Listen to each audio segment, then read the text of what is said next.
Hello दोस्तों, स्वागत है आप सभी का आपके अपने YouTube चैनल रीजनिंग विला पे। आई होप आप सभी बिल्कुल स्वस्थ होंगे और मस्त होंगे।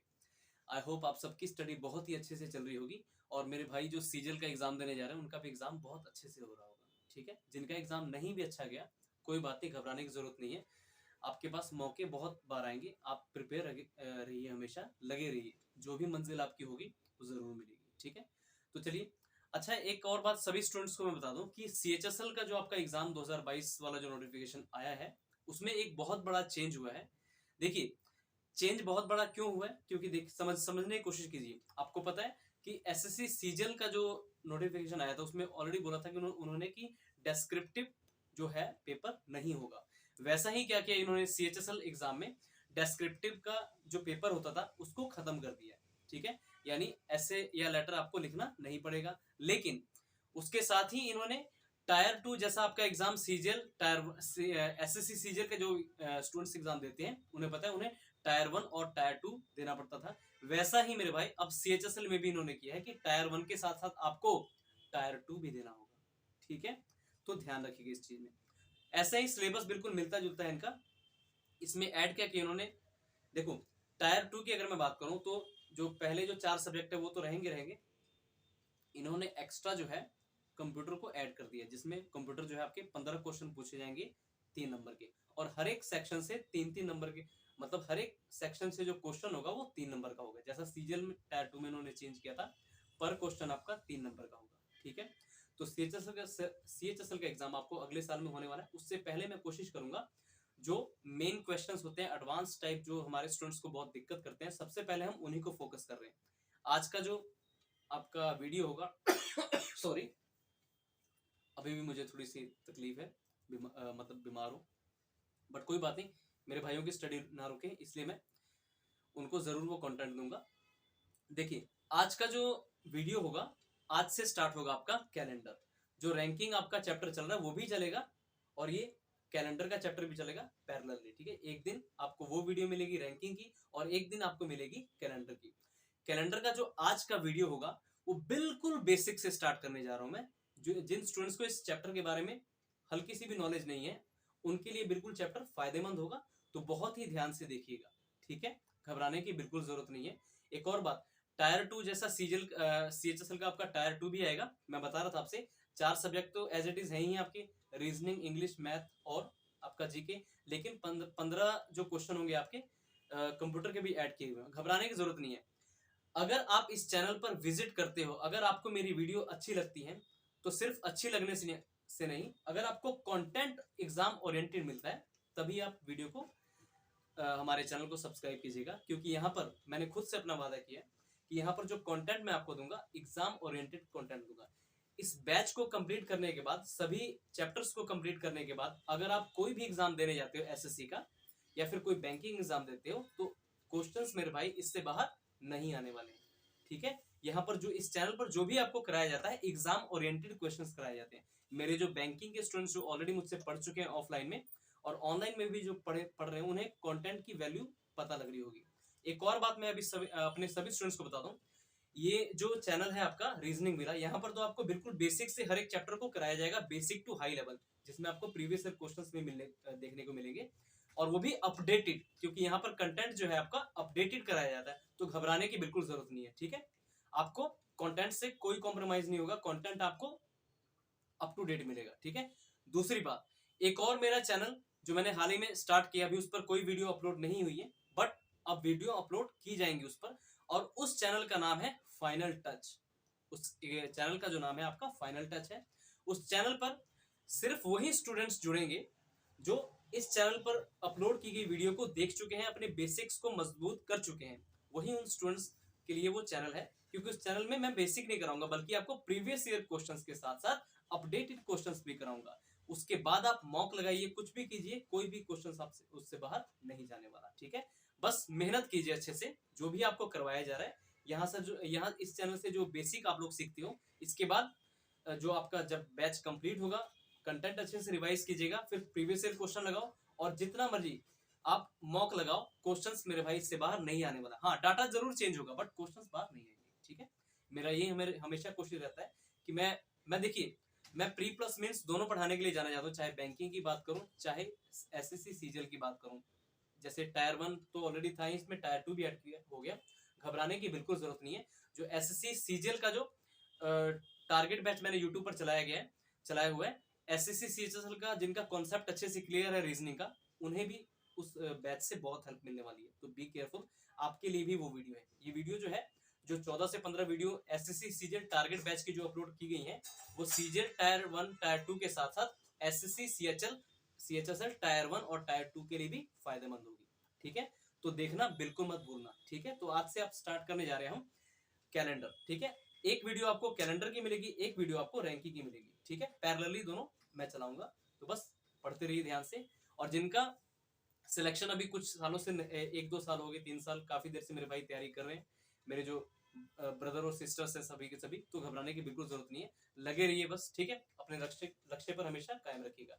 देखिए, चेंज इज द नेचर। बहुत से लोगों को ये जो चेंज हुआ है वो कह रहे होंगे कि हाँ, जिनका सिलेक्शन हो चुका है वो कह रहे होंगे भाई बहुत अच्छा है कि हमारा सिलेक्शन पहले हो गया, और जिनका नहीं हुआ और सोच रहे हैं उनको टायर 2 भी देना पड़ेगा, उनको थोड़ा बर्डन पड़ गया होगा। बट देखो, चेंज इज द नेचर। बस इतना ध्यान रखना कि जैसा जैसा नेचर अपने आप को चेंज करती है, हमें भी उस माहौल में ढलना पड़ता है। तो जिंदगी में देखो, जिंदगी अगर आपकी सिर्फ सुखों में ही चल रही है, यानी हैप्पीनेस है सिर्फ जिंदगी में, तब भी आपको जिंदगी बोर लगेगी। कुछ ना कुछ जिंदगी में ट्विस्ट होना चाहिए, वही ट्विस्ट आप समझ लीजिए आपके साथ एसएससी ने किया है। तो कोई घबराने की बात नहीं है। जो पढ़ते हैं, जो सीरियस एस्पिरेंट है, उनको इस बात का पता है, वो अपने आप को एडजस्ट टाइम के साथ कर लेंगे। और दूसरी बात है, एक और बात मैं आपसे बताना चाहूंगा, कभी भी किसी भी टीचर्स की बातों में मत आओ कि भाई ये 2 महीने की स्ट्रेटेजी, 3 महीने की स्ट्रेटेजी या दो महीने की स्ट्रेटेजी फॉलो करो तो आपका सिलेक्शन हो जाएगा। भाई ऐसे कभी सिलेक्शन नहीं होता, कभी भी सिलेक्शन सही नहीं होता ऐसे। इन सब जो यूट्यूबर्स हैं इनसे बचिए। ठीक है, जो स्टूडेंट सीरियसली प्रिपरेशन करते हैं, आज मैं सच्चाई बता रहा हूँ, जो स्टूडेंट्स जो है सीरियसली प्रिपरेशन करते हैं, उन्हें पता होता है, वो खुद की स्ट्रेटेजी जो है अपने आप बना लेते होते हैं। जो सीरियसली पढ़ते हैं उन्हें पता होता है कि लास्ट टाइम पे उन्हें क्या पढ़ना है। ठीक है, तो हर किसी स्टूडेंट की अपनी स्ट्रेटेजी होती है। किसी भी टीचर्स की ये स्ट्रेटेजी वाली वीडियो मत देखा करो, अपना दिमाग खराब होगा आपका। जितना आपने पढ़ा है बेस्ट पढ़ा है, और अपने आप को इम्प्रूव करने की कोशिश करो। आप इतने अच्छे से जब तैयारी करने लग जाओगे, आपको किसी की स्ट्रेटेजी की जरूरत नहीं, आपकी अपनी स्ट्रेटेजी ही आपको कामयाब करेगी। ठीक है, तो चलो आज से स्टार्ट करते हैं। बहुत सी चीजें आज वीडियो में आज कह गया, अच्छी बात है, आप लोगों के लिए है। ठीक है, तो चलो अब स्टडी स्टार्ट करते हैं। देखिए, आज का जो चैप्टर है आपका कैलेंडर। ठीक है, और ये कैलेंडर मैं बता दूं सबसे पहले, बैंकिंग एग्जाम में मेरे भाई नहीं आता। ठीक है, बैंकिंग के अलावा सभी एग्जाम्स में आता है। बैंकिंग में रीजनिंग के लिमिटेड चैप्टर्स ही आते हैं, 19 से 20 चैप्टर आई थिंक आते हैं, इससे ज्यादा नहीं। ठीक है, 19 से 20 चैप्टर ही आपके आते हैं, इससे ज्यादा नहीं आता। ठीक है, लेकिन ये बैंकिंग के अलावा इवन यूपीएससी तक भी ऐसे क्वेश्चन बन जाते होते हैं। ठीक है, एसएससी सीएचएसएल स्टेट्स एग्जाम, उनमें ये सभी के सभी क्वेश्चन पूछे जाते हैं। एसएससी सीजीएल या सीएचएसएल की बात करूं तो हर साल जब एसएससी एग्जाम लेता है, उसमें कैलेंडर से 1 से 2 क्वेश्चन देखने को आपको जरूर मिलते हैं। ठीक है, और मैंने बोला था हर एक टॉपिक को ढंग से और कंप्लीटली उसको कवर करेंगे। तो कैलेंडर की भी 4 से 5 वीडियो, हो सकता है 6 भी वीडियो आ जाए, लेकिन इसको ढंग से कंप्लीट करेंगे। ठीक है, तो आइए पहले जानते हैं कैलेंडर के बारे में। देखिए, कैलेंडर जो होता है हमारा दो तरीके का होता है, दो तरह का होता है, टाइप्स के दो। एक होता है आपका इंग्लिश कैलेंडर, दूसरा होता है आपका देसी कैलेंडर बोलो, जिसमें आप सॉरी जिसमें आप चैत्र वैसाख ऐसे महीने, देसी महीने जो होते हैं उसको फॉलो करते हो। दूसरा होता है आपका इंग्लिश कैलेंडर, जिसमें जनवरी फरवरी मार्च इस तरीके से आप हर एक महीने को पढ़ते हो।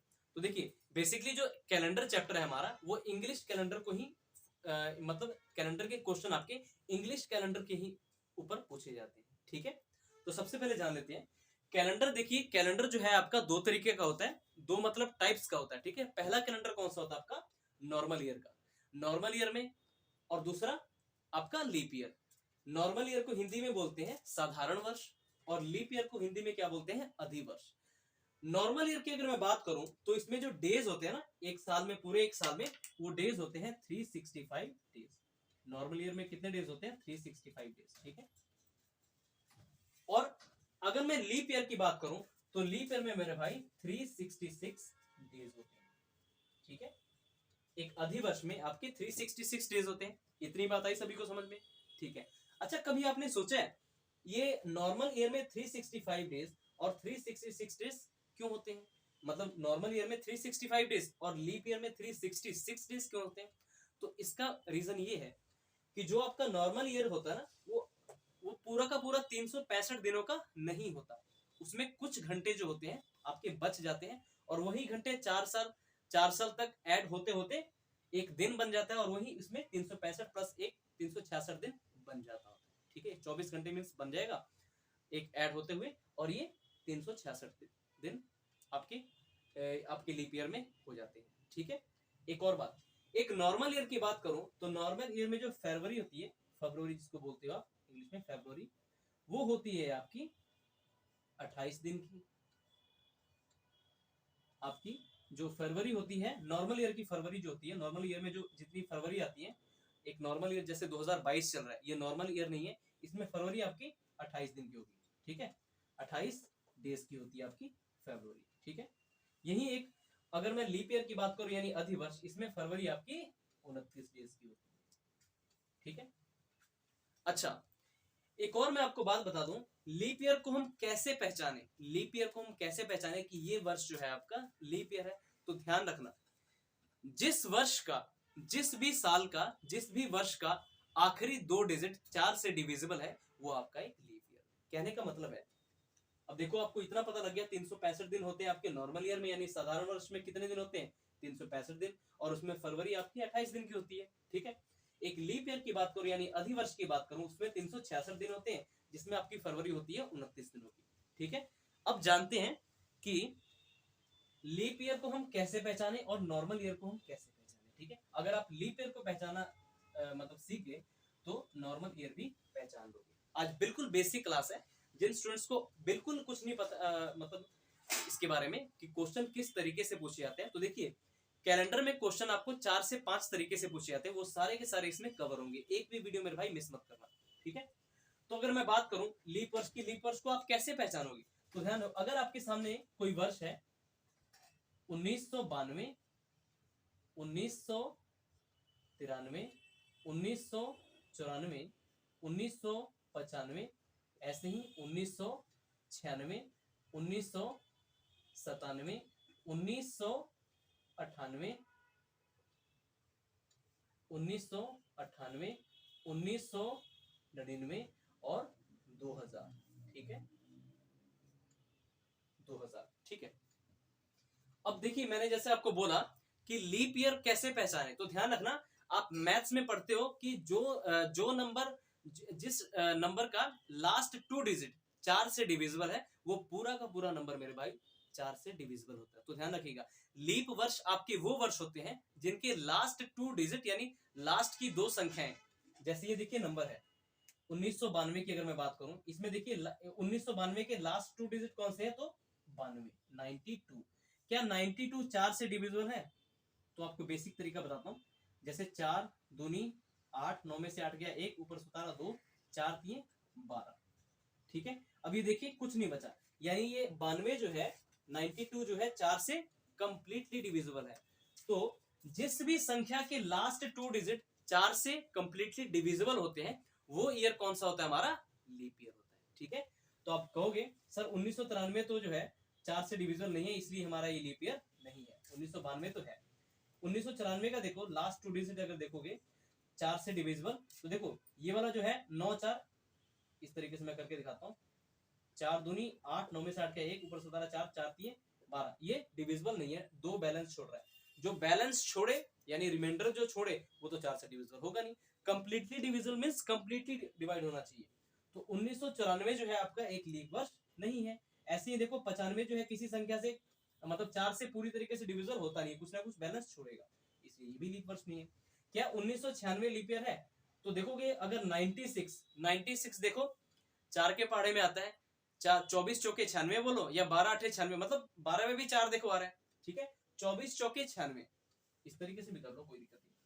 96 4 से कर दो, 4 दूनी 8, 9 में से 8 का 1, ऊपर 17 6, 4 चौके 16। देखो ये कंप्लीटली डिविजिबल हो गया 4 से, यानी लास्ट 2 डिजिट हर एक वर्ष की अपने लास्ट 2 डिजिट ही चेक करनी है। अगर वो कंप्लीटली 4 से डिविजिबल है, कोई रिमाइंडर नहीं छोड़ रहा, तो वो वर्ष क्या होगा? आपका लीप वर्ष होगा। तो ये भी एक लीप ईयर है। ठीक है, 1997 लीप ईयर नहीं है। 1998 लीप ईयर नहीं है, 1999 भी लीप ईयर नहीं है। आप चाहे इसको चेक भी कर सकते हो, लास्ट की दो संख्याएं 4 से डिवाइड करके देखो, अगर तो कंप्लीटली डिविजिबल हो जाए, रिमाइंडर 0 आए, तब तो वो लीप वर्ष होगा, लेकिन रिमाइंडर 0 ना आए तब वो लीप वर्ष नहीं है। ध्यान। अब देखो, क्या ये 2000 वर्ष 2000 जो है, क्या ये लीप ईयर है या फिर नहीं? आप कहोगे सर बिल्कुल है, क्योंकि देखो 2000 जो है पूरा का पूरा सर 4 से डिविजिबल है। सर 2000 को अगर आप डिवाइड करोगे 4 से, तो सर पूरी तरीके से डिवाइड हो जाएगा, कोई रिमाइंडर नहीं छोड़ेगा, इसलिए सर ये भी लीप ईयर है आप बोलोगे। लेकिन मैं बोलूंगा नहीं, गलत बता रहे हो आप। तो आप बोलोगे सर आप अभी तो आपने बताया कि 4 से डिविजिबल होना चाहिए पूरा, अगर ये लास्ट डिजिट 4 से डिविजिबल है तो सभी नंबर डिविजिबल है 4 से, यानी 2004 से डिविजिबल है। तो मैं कहूंगा नहीं, थोड़ा होल्ड करो। तो ध्यान रखो, कभी भी आपको वर्ष जो है सेंचुरी में दिए हो, यानी कि अगर मैं बात करूं, जैसे यहां पर 2000 तो दिया ही हुआ है, अगर मैं 2000 की बात करूं, ऐसे ही अगर कोई वर्ष दिया है आपको 19, ऐसे ही कोई अगर वर्ष दिया है आपको, जैसे 2000 तो मैंने आपको दे दिया, अगर कोई दिया है वर्ष 1900, 1800, 1600, ठीक है। तो ध्यान रखना, ये होते हैं आपके सेंचुरी ईयर। सेंचुरी ईयर में अगर लास्ट में अगर वर्ष के लास्ट में आपको 2 डिजिट 0 मिले, मतलब 2 0 मिले या फिर 3 0 मिले, जैसे कि देखो वर्ष 2000 में आपको 3 0 मिल रहे हैं, ऐसे ही वर्ष 1900 में आपको 2 0 मिले, ऐसे ही 1800 में आपको 2 0 मिले, 1600 में भी 2 डिजिट 0 मिले। मींस जिस भी वर्ष के लास्ट में आपको 2 0 मिले या फिर 3 0 मिले, वो होते हैं हमारे सेंचुरी वर्ष, ठीक है। ध्यान रखना, 2 0 मिनिमम 2 0 होना कंपलसरी, तो आपका सेंचुरी ईयर होगा। 2000 वर्ष भी सेंचुरी ईयर है, 1900 भी सेंचुरी ईयर है, और 1800 भी सेंचुरी ईयर से, और 1600 भी सेंचुरी ईयर। आप बोलोगे सर सभी के सभी नंबर 4 से तो सर डिविजिबल है ही है, क्योंकि सभी में 100 तो है ही है कॉमन, सब तो डिविजिबल है ही 4 से। मैं बोलूंगा नहीं। आप ध्यान रखो अगर आपका कोई वर्ष सेंचुरी वर्ष है, अगर आप उसको पता लगाना चाहते हो क्या ये वर्ष आपका सेंचुरी ईयर है या फिर सॉरी लीप ईयर है या फिर नहीं, देखो सेंचुरी ईयर तो सारे के सारे हैं, लेकिन आपने पता लगाना है क्या इन सेंचुरी ईयर्स में कोई लीप ईयर है। तो कैसे पता लगाओगे? तो दिए गए जस्ट नंबर को आपने, अगर सेंचुरी ईयर है, जैसे 2000 वर्ष भी सेंचुरी ईयर है, 1900 भी सेंचुरी ईयर है, 1800 भी सेंचुरी ईयर है, और सेंचुरी मींस शताब्दी वर्ष, ठीक है, हिंदी में बोलते हैं शताब्दी वर्ष। अगर 2000, तो कभी भी सेंचुरी वर्ष को लीप ईयर पता लगाने के लिए आप किससे डिवाइड करोगे? 4 से नहीं, बल्कि 400 से डिवाइड करते होते हैं। ध्यान रखना, century year, if you divide a century year by 400, you will get that year is leap year और नॉट। मतलब अगर किसी भी सेंचुरी वर्ष को अगर आप 400 से डिवाइड करते हो, तो आपको पता लग जाएगा कि वो एक वर्ष जो है लीप ईयर है या फिर नहीं है। अब देखो, और कंप्लीटली डिवाइड होना चाहिए, जैसे 4 से मैंने बोला कि लास्ट 2 डिजिट होने चाहिए डिविजिबल, अगर कोई वर्ष नॉर्मल, मतलब नॉर्मल वर्ष है, ये वाला सेंचुरी वर्ष नहीं है, ठीक है। लेकिन अगर वो सेंचुरी वर्ष है, तो आपको 4 से नहीं 400 से डिवाइड करके देखना है। तो देखोगे अगर आप 2000 को अगर 400 से डिवाइड करके देखोगे, तो 4 पंजा 20, तो ये पूरा मेरे भाई डिवाइड हो रहा है, कोई भी रिमाइंडर नहीं छोड़ रहा, यानी 2000 वर्ष क्या है आपका, एक लीप ईयर है, यानी अधिवर्ष है। क्या ये 1900 जो है, क्या ये लीप ईयर है? तो आप इसको 1900 के डिवाइड कर लो, 1900 जो है इसको 400 से डिवाइड करके देखो, क्योंकि सेंचुरी ईयर को हम 4 से नहीं 400 से डिवाइड करके देखेंगे। अगर वो सेंचुरी वर्ष 400 से डिवाइड पूरा का पूरा हो गया, कोई रिमाइंडर नहीं छोड़ रहा, तो वो हमारा एक लीप ईयर है। अब देखो 4 चौके 16, तो 1900 में से 16 को घटाओ तो रिमाइंडर देखो 300 छोड़ रहा है। क्या ये 300 400 से डिवाइड होगा? अगेन नहीं होगा, इसीलिए ये लीप वर्ष नहीं, ठीक है। ऐसे ही अगर 1800 के आप 4 से डिवाइड करते हो, ये 1800, तो 4 चौके 16, रिमाइंडर कितना छोड़ेगा? 200। क्या 200 अगेन 400 से डिवाइड होगा? आपको नहीं होगा, यानी ये 1800 भी लीप ईयर नहीं। ध्यान रखना, 1600 की अगर मैं बात करूं, 4 चौके 16 डिवाइड करोगे अगर 400 से, तो 0 तो 0 कट गई, 4 चौके 16, यानी पूरा का पूरा ये आपका डिवाइड हो जाएगा 400 से, कोई भी रिमाइंडर नहीं छोड़ेगा, यानी कि ये भी एक आपका लीप वर्ष है।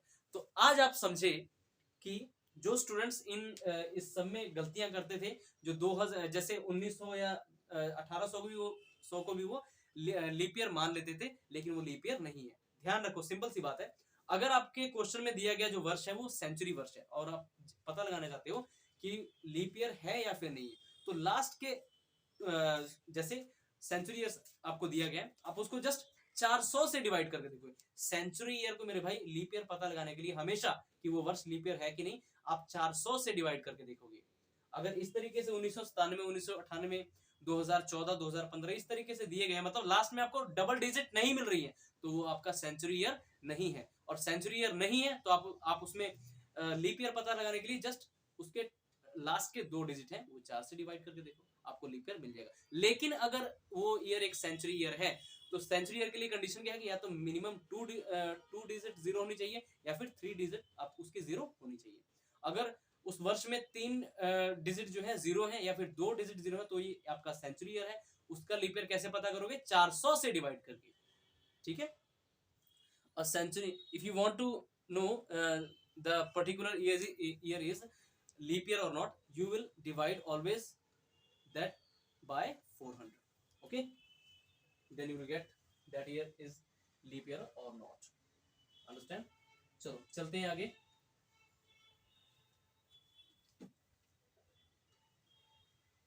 तो आज आपको पता लग गया कि लीप वर्ष कौन कौन से होते हैं और नॉर्मल ईयर। देखो नॉर्मल ईयर कौन से होते हैं, जो लीप वर्ष नहीं होते वो नॉर्मल ईयर होते हैं, मींस जो 4 से या 400 से, जो 4 से या फिर 400 से डिवाइड नहीं होते वो आपके लीप ईयर होते हैं, ठीक है।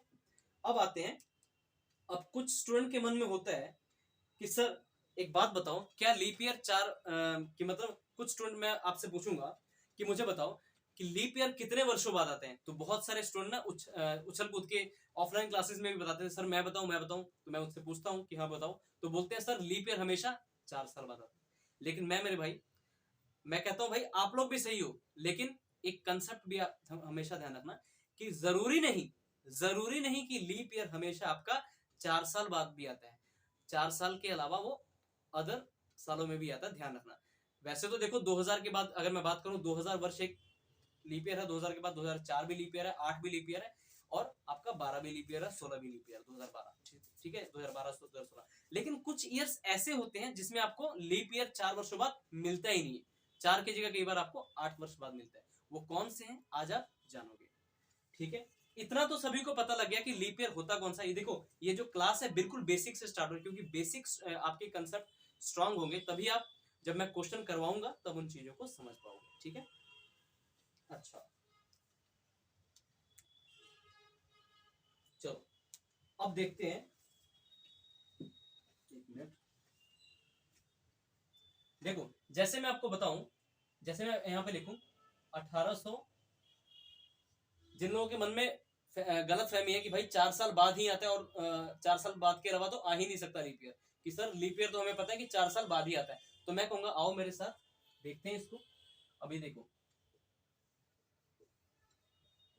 1896, 4 साल इसमें जोड़ो तो 1900 हो गया, फिर इसमें 4 साल जोड़ो तो हो गया ये 1904, फिर इसमें 4 साल जोड़ो, चाहे चलो इतना ही रखते हैं फिलहाल, तो आपका एक चीज क्लियर होगा। आप अगर ऐसे क्वेश्चन पूछ लिए जाते हैं आपके एग्जाम में तो गलत कभी नहीं होगा। अच्छा देखो आप बोलते हो कि सर 4 साल बाद ही लीप ईयर आता है, मैंने कहा चलो ठीक है। अच्छा इसमें देखोगे 1896, मैं आपसे इतना पूछूं इनमें से बताओ कौन कौन से आपके लीप ईयर है, तो आप बोलोगे सर छलांग मार के सर लास्ट 2 डिजिट जो है 4 से डिविजिबल है 1896 के, तो ये एक लीप ईयर है। मैं कहूंगा बिल्कुल है, कोई दिक्कत नहीं। अच्छा 1800 के बाद सर जब हमने 4 साल ऐड किया तो अगेन हमें लीप ईयर मिलना चाहिए क्या? 1900 सर आ चुका है और सर 4 से भी डिविजिबल है। मैंने कहा नहीं, बात सुनो मेरी कान खोल के, ये 1900 में देखो लास्ट में आपको 2 डिजिट मिल रही हैं, और सर मैंने बताया था आपको कि अगर कोई वर्ष ऐसा आपके सामने आता है जिसके लास्ट में 2 डिजिट जीरो हो या फिर 3 डिजिट सारी के सारी जीरो हो, तो वो आपका होता है सेंचुरी वर्ष। तो देखो 1896 जो है आपका लीप ईयर है, बिल्कुल परफेक्ट हो आप। 4 साल बाद भी लीप ईयर आना चाहिए ना। आप बोलोगे सर बिल्कुल, लेकिन ये सेंचुरी वर्ष है, शताब्दी वर्ष है, तो इसको 4 से डिवाइड करके नहीं देखना, बल्कि 400 से डिवाइड करके देखना है। तो अगर 1900 को अगर आप 400 से डिवाइड करते हो, 4 चौके 16, 4 से मेरे भाई या 400 से कंप्लीटली डिविजिबल है जो वर्ष, वो लीप ईयर होगा। 9 में से 6 गया 3 0। अगेन आप क्या 300 को 400 से डिवाइड कर सकते हो? नहीं कर सकते, यानी 1900 वर्ष जो है आपका लीप ईयर नहीं है, ठीक है।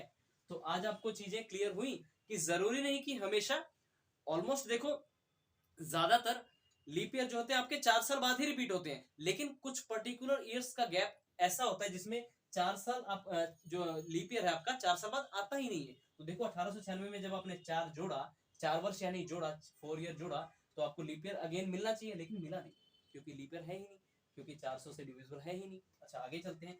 फिर आपने, तो ये देखो ये लीप ईयर तो है नहीं, ये लीप ईयर है। 1900 में अगेन आपने 4 ईयर जोड़ा। 1900 वर्ष में अगर आपने 4 ईयर जोड़ा तो देखो 1904 आ गया। क्या 1904 4 से डिविजिबल है?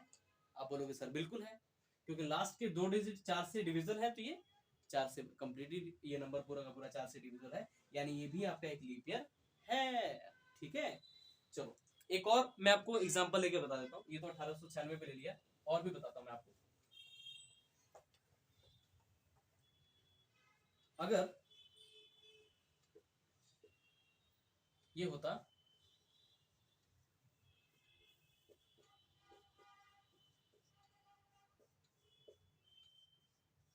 तो अगेन आप देखोगे, मैं बोलूंगा कि लीप ईयर बताओ कौन कौन से हैं, तो आप बोलोगे सर 96 जो है 4 का मल्टीपल है, यानी लास्ट के 2 डिजिट अगर 4 से डिविजिबल हैं तो पूरा नंबर 4 से डिविजिबल है, यानी कि पूरा का पूरा जो ईयर है वो लीप ईयर है। मैं कहूंगा बिल्कुल सही बताया आपने।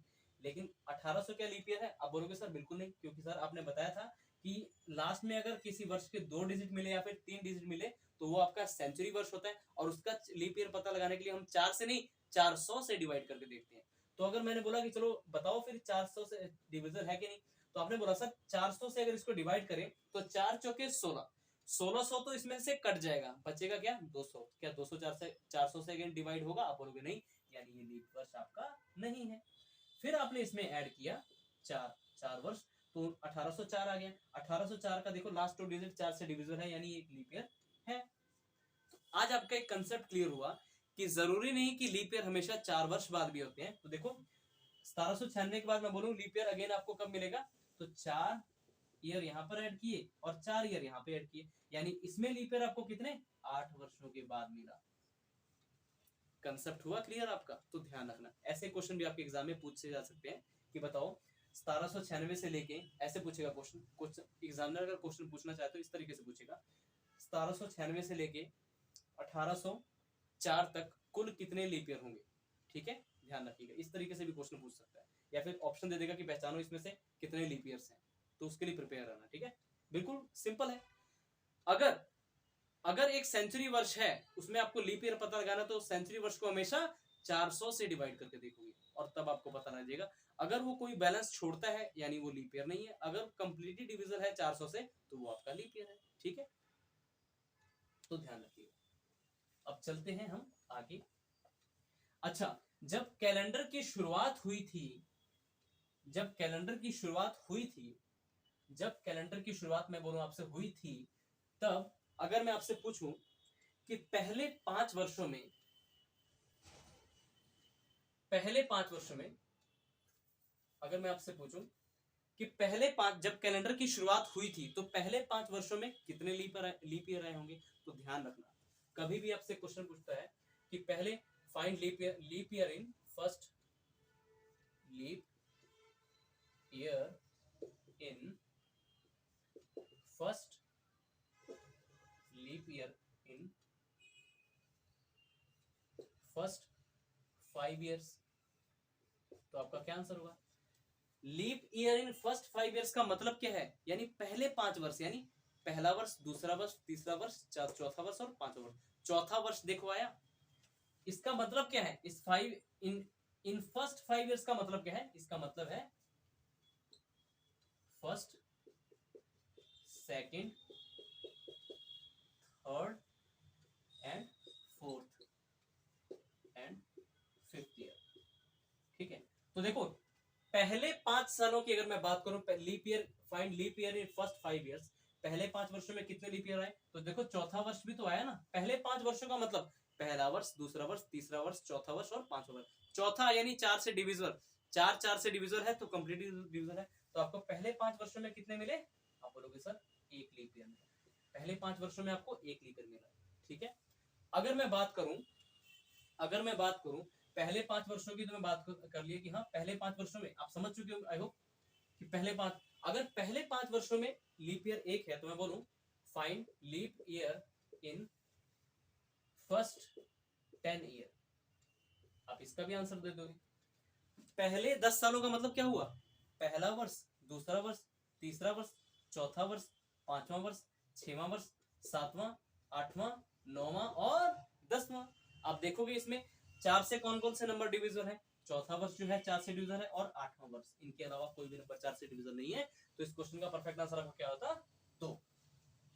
यानी पहले पहले leap year in first 5 years, इसका हिंदी मतलब पहले 5 वर्षों में लीप ईयर कितने मिलेंगे आपको? 1।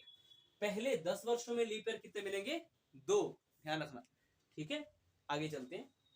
अगर ऐसे ही क्वेश्चन आपसे पूछता कि बताओ leap year in first 15 year, अगर आप इस तरीके से भी पता नहीं, अगर आपको ऐसे नहीं पता लग रहा कि पहले 5 वर्षों में लीप ईयर कैसे निकलेंगे, तो इस तरीके से आप कर सकते हो। ये पहले 5 वर्ष लिखे तो 5 को यहाँ पर रखो, 4 से डिवाइड कर दो, 4 एकम 4, 5 में से 4 गया 1। लेकिन देखो लीप ईयर जब भी आपने पता लगाना है किसी नंबर को 4 से डिवाइड करके, तो ध्यान रखो हमेशा यहाँ पर आप फोकस करोगे, रिमाइंडर पे फोकस नहीं करोगे। ध्यान रखिए, बहुत से लोग कंफ्यूज होते हैं इसमें। डायरेक्ट 4 से डिवाइड करेंगे और जो यहाँ पर रिमाइंडर आया बता देंगे कि लीप ईयर इतने हैं, और ज्यादातर गलतियां ऐसी होती है, छोटी मोटी मिस्टेक होती है हमेशा, लेकिन बहुत आपका नंबर कट जाता है। कभी भी लीप ईयर किसी नंबर को आपने डिवाइड करना पता लगाने के लिए हमेशा क्वोशंट पे आप ध्यान दोगे। आप पढ़ते हो ना मैथ्स में, डिविडेंड क्या होता है? डिवाइजर इनटू क्वोशंट, इस तरीके से पढ़ते हो ना, डिवाइजर, क्वोशंट, डिविडेंड, ये सब चीजें मैथ्स में पढ़ते हो। तो इस क्वोशंट पे हमेशा आपने ध्यान रखना है। लीप ईयर फाइंड करने के लिए किसी भी नंबर को अगर 4 से डिवाइड करोगे तो रिमाइंडर पे फोकस नहीं करना, हमेशा क्वोशंट पे फोकस करना है। ध्यान रखना इस चीज का, ठीक है। अब इसी का बता रहे कि 5 सालों में कितने लीप ईयर, तो 5 को आपने डिवाइड किया 4 से, 4 एकम 4, 5 में 4 गया 1, तो क्वेश्चन कितना है? 1, यानी 1 लीप ईयर। ऐसे ही 10 सालों में कितने लीप ईयर, तो इस 10 को, ये जो 10 है इसको डिवाइड करो 4 से, 4 दूनी 8, रिमाइंडर आया 2, लेकिन फोकस हमने क्वेश्चन पे करना होता है, 2 लीप ईयर, ठीक है। अच्छा, ऐसे ही अगर मैं बात करूं find leap year in 25 years, मतलब 25 वर्षों में मुझे बता दो कितने लीप ईयर होंगे, तो कहोगे सर 25 को आप 4 से डिवाइड करो, आपको लीप ईयर मिल जाएंगे। 4 छीके 24, 5 में 4 छीके 24 पूरा कर दिया, लेकिन ये रिमाइंडर पे तो हमने सर फोकस करना ही नहीं है। फोकस कहां पे करोगे? 6 पे, यानी कितने होंगे? 6। इसमें लीप ईयर कितने होंगे आपका? 6। मैंने कहा चलो ठीक है, आप सीख गए हो। तो अब मुझे बता दो कि इन सभी क्वेश्चन का देखो मतलब क्या है, पहले 5 वर्षों में कितने लीप ईयर, तो आपका आंसर 1 होगा। अगर क्वेश्चन इस तरीके से पूछता है कि पहले 5 वर्षों में कितने लीप ईयर, तो 1। पहले 10 वर्षों में कितने लीप ईयर, 2। पहले 25 ईयर्स में 6। ऐसे ही पूछे अगर पहले 100 ईयर्स में बताओ कितने लीप ईयर, पहले 100 ईयर में बताओ कितने लीप ईयर, तब आपका आंसर क्या होना चाहिए? आप कहोगे सर आप ऐसा करो 100 को ना 4 से डिवाइड कर लो। मैंने कहा चलो ठीक है, 4 दूनी 8, 10 में से 8 गया 2, रिमाइंडर आया 0, 20 आ गया टोटल। फिर 4 पंजा 20, सर 25, यानी सर 25 इसका आंसर आ गया। मैं बोलूंगा नहीं, रुको जरा, सबर करो। कहोगे सर ये क्या बोल रहे हो? मैंने कहा हाँ, रुको जरा सबर करो, जैसे फिल्म में बोलता ना, रुको जरा सबर करो, ऐसे ही आप भी रुको और सबर करो। देखो ध्यान से, इन 100 वर्षों में देखो, इन 100 वर्षों में देखो, अभी तक तो सब कुछ ठीक चल रहा है कि 98 तक मैं बात करूं, जैसे 1 से लेके 100 वर्षों तक मैं गया, तो देखो 100 को आपने 4 से डिवाइड किया तो 25 आपको मिला। क्या 25 इस क्वेश्चन का करेक्ट आंसर है? 25 मेरे भाई इस क्वेश्चन का करेक्ट आंसर नहीं है। क्यों नहीं है? क्योंकि देखो जब 100वें वर्ष तक हम पहुंचे, तो 100वां वर्ष क्या है? एक सेंचुरी वर्ष है, शताब्दी वर्ष है। 100वां वर्ष क्या है? देखो लास्ट में ये 100वां वर्ष है, 100 के लास्ट में देखो डबल 0 मिल रही है आपको, यानी ये आपका शताब्दी वर्ष है। और शताब्दी वर्ष को किससे डिवाइड करते हैं? 400 से। क्या ये 100 जो है 400 से मेरे भाई किसी भी हालत में डिवाइड होगा? होगा ही नहीं, बिल्कुल नहीं होगा। छोटे नंबर को बड़े नंबर से कैसे डिवाइड कर सकते हो? होगा ही नहीं, नहीं होगा। तो इसका मतलब क्या हुआ? जो 100वां वर्ष है मेरे भाई लीप ईयर है ही नहीं। तो इसमें लीप ईयर कितना? एक कम, 25 में से एक गया मेरे भाई 24। तो इस क्वेश्चन का परफेक्ट आंसर क्या होगा? 24। इस ऐसे क्वेश्चन आपको मेरी पीडीएफ में मिल जाएंगे, तो सतर्क रहना, ठीक है। पहले 100 वर्ष का मतलब क्या है मैं बता दूं आपको, यानी फर्स्ट ईयर टू 100 ईयर, पहले साल से लेके 100वें साल तक, इसका मतलब था। लेकिन 100वां वर्ष मेरे भाई जब है ही नहीं लीप ईयर, तो आप क्यों इसका 25 आंसर दोगे? 25 आंसर आपका तब होता जब ये 100 भी पूरा का पूरा कंप्लीट डिविजन होता आपका 4 से। तो इस क्वेश्चन का परफेक्ट आंसर मेरे भाई क्या आ चुका है? 24। इस क्वेश्चन का परफेक्ट आंसर आपका क्या गया? 24 आ गया। तो ध्यान रखना, ठीक है। ऐसे क्वेश्चन ऑलरेडी आपके प्रीवियस ईयर एग्जाम में पूछे गए, तो इन सभी क्वेश्चन का मेरे भाई थोड़ा ध्यान रखना, ठीक है। क्योंकि आपका देखो जो 100वां वर्ष है, 100 वो 4 से डिविजिबल है ही नहीं, तो आप कैसे आंसर दोगे कि 4 से डिविजिबल है? ऐसे ही अगर आपसे क्वेश्चन पूछ लें कि फाइंड कि लीप ईयर बताओ पहले 200 वर्षों में कितने होंगे, पहले 200 वर्षों में लीप ईयर कितने होंगे, तो आपका आंसर क्या होगा? 24 का डबल 48, क्योंकि 100 ईयर में अगर 24 तो 200 ईयर में 48, ठीक है। ऐसे ही अगर पूछे कि बताओ पहले 4 वर्षों में लीप ईयर कितने होंगे, तो अब बताओ क्या आंसर आपका आना चाहिए? इसको भी स्टार मार्क कर लेना। अगर आपसे कभी पूछ ले क्वेश्चन कि पहले 400 वर्षों में कितने लीप ईयर होंगे, तो आप कहोगे सर दिक्कत क्यों कर रहे हो, 400 को सर 4 से डिवाइड करके देख लो, 4 एकम 4 बाकी 0, कि सर 100 लीप ईयर होंगे इसमें। मैंने कहा रुको जरा सब्र करो, 100 इसका आंसर मेरे भाई नहीं है। क्यों नहीं है? ध्यान रखो, पहले 400 वर्षों में, पहले 400 वर्षों में, बहुत ध्यान से सुना, कंसेप्ट दे रहा हूं आपको। पहले 400 वर्षों में क्या 4 आपकी सेंचुरी नहीं आई? कौन सी? 100वीं सेंचुरी आई, मतलब 100वां शताब्दी वर्ष आया। इसके बाद मेरे भाई 200वां शताब्दी वर्ष भी तो आया, इसके बाद 300वां शताब्दी वर्ष भी आया, और ये जो जहां तक पूछा है चौथा शताब्दी वर्ष भी होगा। अब बताओ कौन सा ऐसा ईयर है जो 400 से कंप्लीटली डिविजिबल है? 100 तो 400 से डिविजिबल नहीं है, यानी कट गया। 200 भी 400 से डिविजिबल नहीं है, क्योंकि ये सारे के सारे सेंचुरी वर्ष है, और सेंचुरी वर्ष को का लीप ईयर पता करने के लिए हम 400 से डिवाइड करके देखते हैं। 300 भी आपका लीप ईयर नहीं है, लेकिन 400 को अगर 4 से डिवाइड करोगे मेरे भाई बिल्कुल डिविजिबल है, 0 रिमाइंडर छोड़ेगा, यानी कि हमारा ये 400 जो है लीप ईयर है। 400 वर्ष जो है, 400वां वर्ष जो है लीप ईयर है, लेकिन ये 3 मेरे भाई लीप ईयर नहीं है। तो ध्यान रखो, ये जो 100 आपका क्वेश्चन आया है, इस क्वेश्चन में 100 में से आप 3 घटाओगे, तब आपका परफेक्ट आंसर होगा कि 400 वर्षों में कितने लीप ईयर। तो 100 में से 3 गया तो क्या आंसर होगा आपका? 97 लीप ईयर। आप गूगल पे भी चेक कर लेना, आपको सेम आंसर मिलेगा, ठीक है, घबराने की जरूरत नहीं है। तो ध्यान रखना मेरे भाई ऐसे क्वेश्चन का, बहुत ही बी केयरफुल। अब जो क्वेश्चन आपके एग्जाम में इस तरीके से सीएचएसएल की बात करूं या फिर कोई भी टायर 2 की जैसा आपका सीजीएल का होने वाला एग्जाम, ऐसे क्वेश्चन बनेंगे कंफ्यूज करने के लिए, ठीक है। लेकिन आपको पहले मैं चीजें क्लियर कर दूं, इसलिए मैं बोल रहा हूँ ये बेसिक क्लास है, इसको बिल्कुल मत मिस करना, क्योंकि इसके बाद जो क्वेश्चन एक्चुअल में आपको प्रीवियस ईयर में कराऊंगा, आपको बहुत हेल्प मिलेगी, ठीक है। ध्यान रखना इस चीज का। देखिए आपको इतना पता लग गया, कुछ भी पूछे आप इसका आप आंसर इजीली दे सकते हो, चाहे आपको पहले 5 वर्षों में दे दे, चाहे पहले 10 वर्षों में वो पूछ ले, पहले 50 वर्षों में पूछ ले, पहले 40, कितने भी पूछे, आपको कंसेप्ट मैंने दे दिया, आप बता सकते हो। लेकिन इसका ध्यान रखना, पहले 100 वर्षों में पूछे, पहले 200, पहले 300, पहले 400, सेंचुरी का थोड़ा ध्यान रखना, ठीक है। जो सेंचुरी वर्ष, उन सालों में जो सेंचुरी वर्ष आपका 400 से डिविजन होगा, वो आपका लीप ईयर होगा। अब देखो 400 वर्षों में पूछा था कि टोटल लीप ईयर कितने होंगे, 400 को आपने 100 से डिवाइड किया, 400 को 4 से डिवाइड किया था, तो 100 आपका आया था क्वेश्चन, लेकिन 100 तो इसका आंसर नहीं है, क्योंकि उन 400 वर्षों में 100वां वर्ष भी आया, 200वां वर्ष भी आया, 300वां भी आया, 400वां तो आया ही है। तो ये पहले 3 जो वर्ष, ये जो सेंचुरी वाले आए हैं, ये तो डिविजन है ही नहीं 4 से, ये 400 से डिविजन है ही नहीं, क्योंकि सेंचुरी वर्ष को हम 400 से डिवाइड करके देखते हैं, लेकिन 400 तो था, 400 से डिविजिबल कंप्लीटली था, इसलिए हमारा ये लीप ईयर है।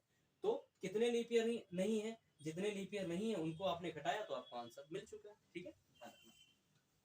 लेकिन मेरे भाई क्वेश्चन जरूरी नहीं कि आपको इस तरीके से पूछे, अगर किन्हीं भी 2 पर्टिकुलर ईयर्स के बीच में आपको लीप ईयर पूछ ले, तो वो भी मैं आपको बताऊंगा किस तरीके से बताना है।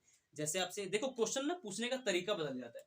अभी तक तो मैंने आपसे कैसे पूछा था क्वेश्चन मैंने पूछा कि पहले 100 वर्षों में, पहले 200 वर्षों में, पहले 300 वर्षों में कितने लीप ईयर, पहले 400 वर्षों में कितने लीप ईयर, पहले 500 वर्षों में कितने लीप ईयर, इस तरीके से। लेकिन अब देखो क्वेश्चन पूछने का तरीका एग्जामिनर किस तरीके से बदल देता होता है, उस पर थोड़ा ध्यान देंगे, ठीक है।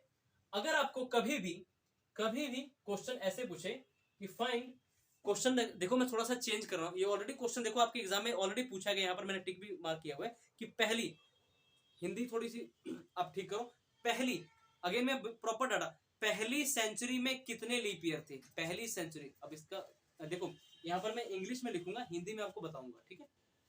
अब क्वेश्चन देखो पूछने का तरीका बदल गया। जैसे फाइंड, क्वेश्चन पूछेगा find leap year in first century. Concept दे रहा हूं, कंसेप्ट नोट लो। Find leap year in first century, कि पहली सेंचुरी में कितने लीप ईयर थे उसका आपने पता लगाना है। Find leap year in first century, question number पहला। क्वेश्चन नंबर दूसरा, find leap year in second century, second century. Question number 3, find leap year in third century, तीसरी शताब्दी में कितने लीप ईयर थे। ऐसे ही मैं पूछूं क्वेश्चन नंबर 4 कि find leap year in fourth century, कि चौथी शताब्दी में कितने लीप ईयर्स आपके थे। अब देख रहे हो क्वेश्चन पूछने का मतलब तरीका यहाँ पर चेंज हो गया। अच्छा, find leap year in first century, sir इसका मतलब क्या हुआ, ध्यान रखो। शताब्दी, पहली शताब्दी में कितने लीप ईयर थे, मैंने लिखा ना LY का मतलब लीप ईयर, ठीक है। तो पहली शताब्दी में कितने लीप ईयर हुए, पहली शताब्दी। मैंने ये नहीं पूछा कि पहले 100 वर्षों में कितने लीप ईयर थे, ऐसा क्वेश्चन मैंने नहीं पूछा। मैंने आपको जस्ट पूछा कि पहली शताब्दी में कितने थे। यानी पहली शताब्दी में, पहली शताब्दी कहां से स्टार्ट होती है आपकी, पहले वर्ष से 100वें वर्ष तक, ध्यान रखना। इन पीरियड्स के दौरान मैंने आपसे पूछा है कि लीप ईयर कितने थे। तो मेरे भाई इसका आंसर तो आपको पता है, 100 से आप 100 को आप 4 से डिवाइड करोगे तो आपको मिल जाएगा 25, लेकिन 25 तो इसका आंसर है नहीं, क्योंकि 100वां वर्ष जो है 4 से डिविजिबल आपका नहीं है, यानी 25 माइनस 1। तो इसका क्वेश्चन का परफेक्ट आंसर क्या हो जाएगा मेरे भाई, 24। आई बात समझ में, बहुत ध्यान से देखना, आई बात समझ में। अच्छा, क्योंकि देखो पहले 100 वर्षों में ऐसा मैंने नहीं पूछा, मैंने डायरेक्ट पूछा पहली शताब्दी में कितने लीप ईयर थे, तो परफेक्ट आंसर इसका 24 आ जाएगा, ठीक है। अच्छा, ऐसे में पूछूं find leap year in second century, अभी सेकंड सेंचुरी यानी दूसरी शताब्दी में कितने लीप ईयर होंगे।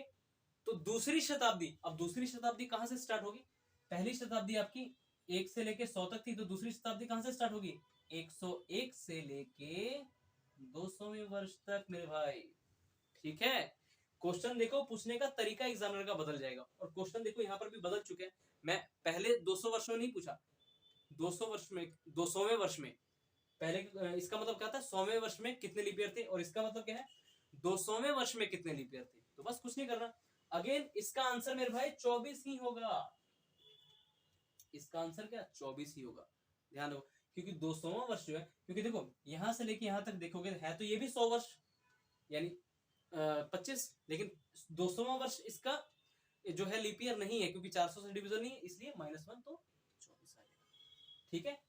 अच्छा, एक हाँ ये था क्वेश्चन आपका, find leap year in third century. Again तीसरी सेंचुरी में बताओ, तीसरी सेंचुरी, ये नहीं मैंने पूछा आपसे कि पहले 300 वर्षों में कितने लीप ईयर थे, मैंने आपसे पूछा है थर्ड सेंचुरी में कितने लीप ईयर थे, यानी जो तीसरी शताब्दी थी उसमें कितने लीप ईयर थे।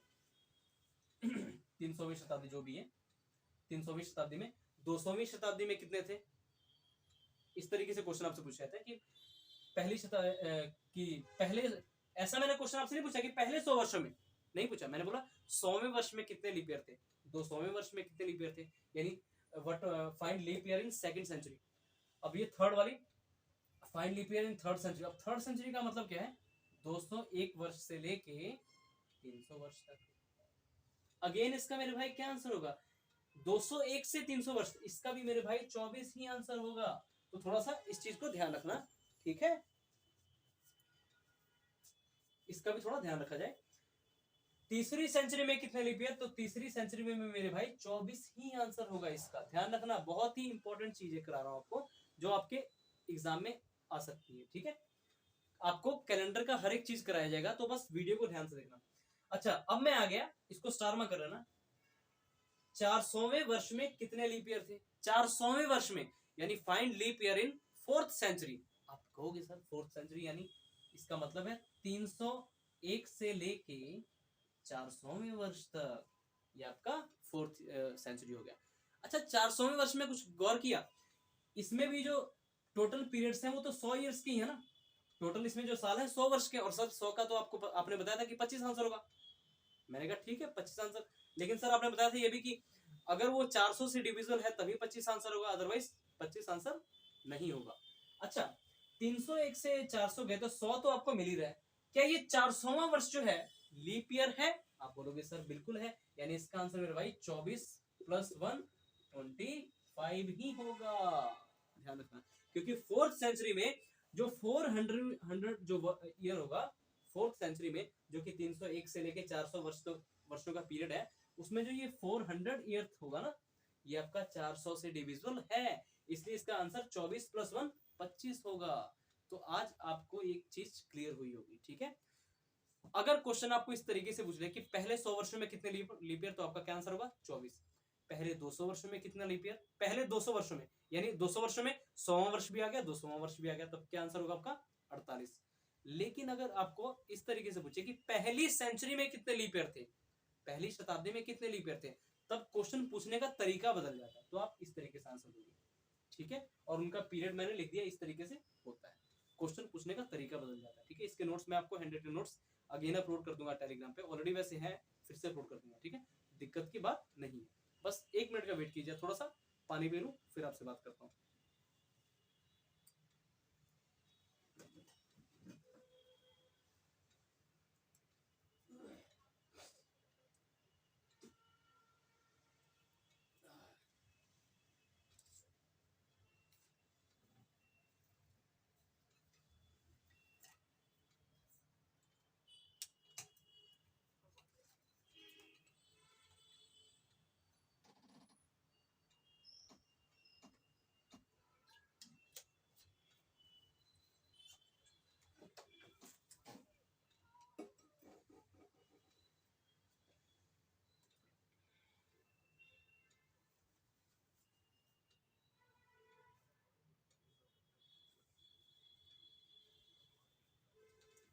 तो आई होप आपका ये कंसेप्ट आज अच्छे से क्लियर हो जाएगा, ठीक है। हो गया होगा सभी को। अब चलते हैं हम आगे। अच्छा, ये 2 तरीके तो मैंने आपको बता दिए कि जब क्वेश्चन पूछेगा इस तरीके से आपको इस पर पूछ सकता है, लेकिन जरूरी नहीं कि क्वेश्चन इस तरीके से ही पूछे। क्वेश्चन को पूछने का एग्जामिनर का तरीका और भी किस तरीके से बदल सकता है, मतलब एग्जामिनर जितने भी तरीके से दिमाग लगा सकता है, हम भी उसके दिमाग को पहले ही पढ़ने की कोशिश करेंगे। जरूरी नहीं कि क्वेश्चन इस तरीके से आपको पूछे। कई बार क्वेश्चन आपको पर्टिकुलर ईयर्स के बीच आपको पूछ लेता है कि बताओ इन पर्टिकुलर ईयर्स के बीच में कितने लीप ईयर है। आप कैसे पता लगाओगे? देखो क्वेश्चन कैसे पूछता है। फाइन, जैसे आपसे पूछेगा कि बताओ 2004 2004 से लेके 2015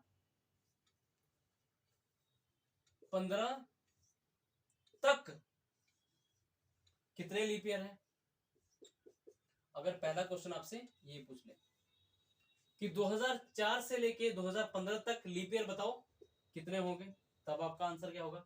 अच्छा, दूसरा क्वेश्चन बताओ 2004 से लेके 2004 और 2016 के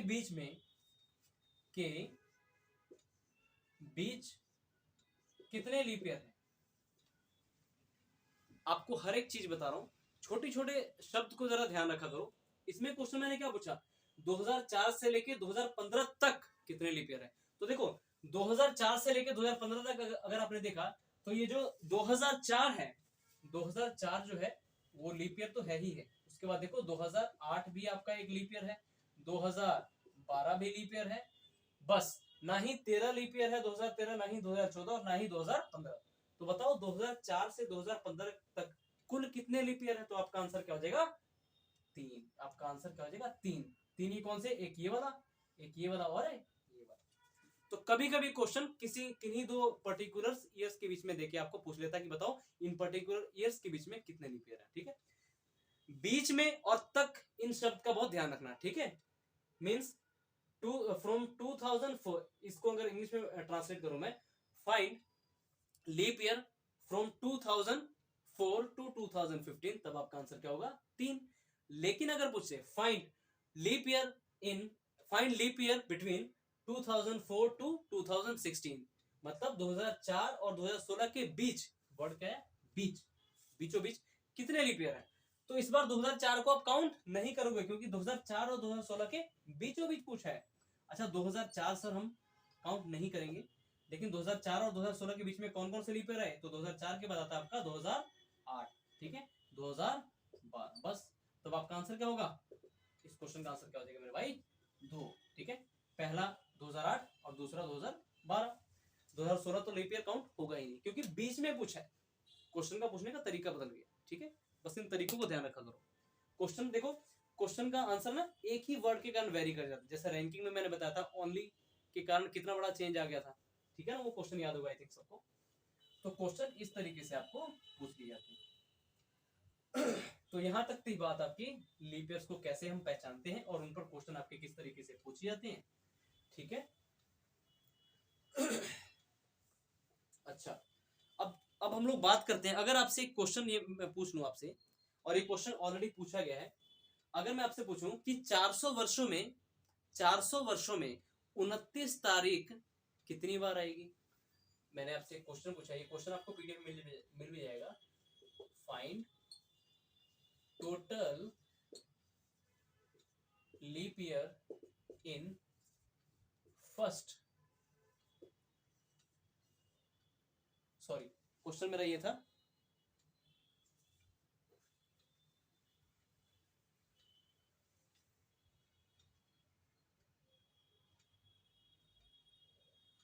पहले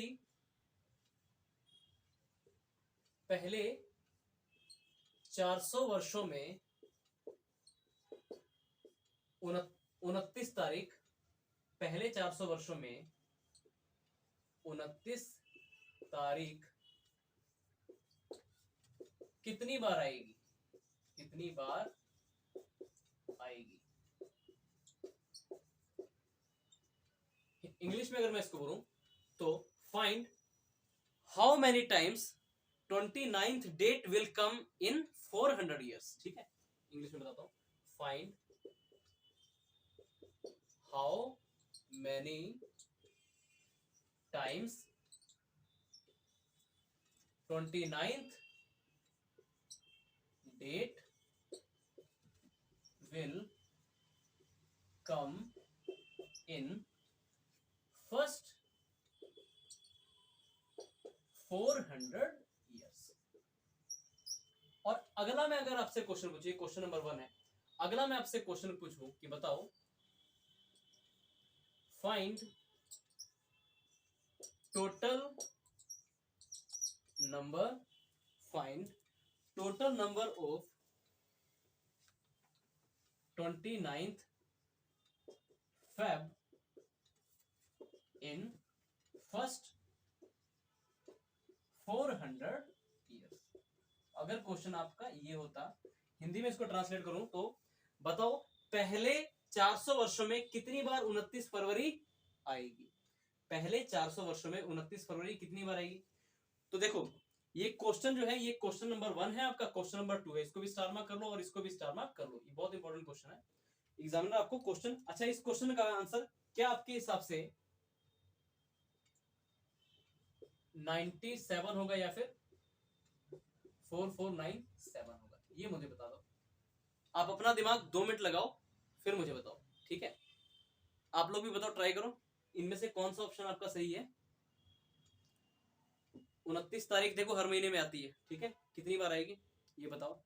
400 पहले 400 वर्षों में बताओ कितनी बार आएगी। स्नेहा आप बताओ। युगल ऑप्शन ए गलत है, जरा सोच समझ के आंसर दो। और अगर आप आंसर बी बता रहे हो तो क्या रीजन है इसके पीछे कि 4497 इसका करेक्ट आंसर है, ठीक है।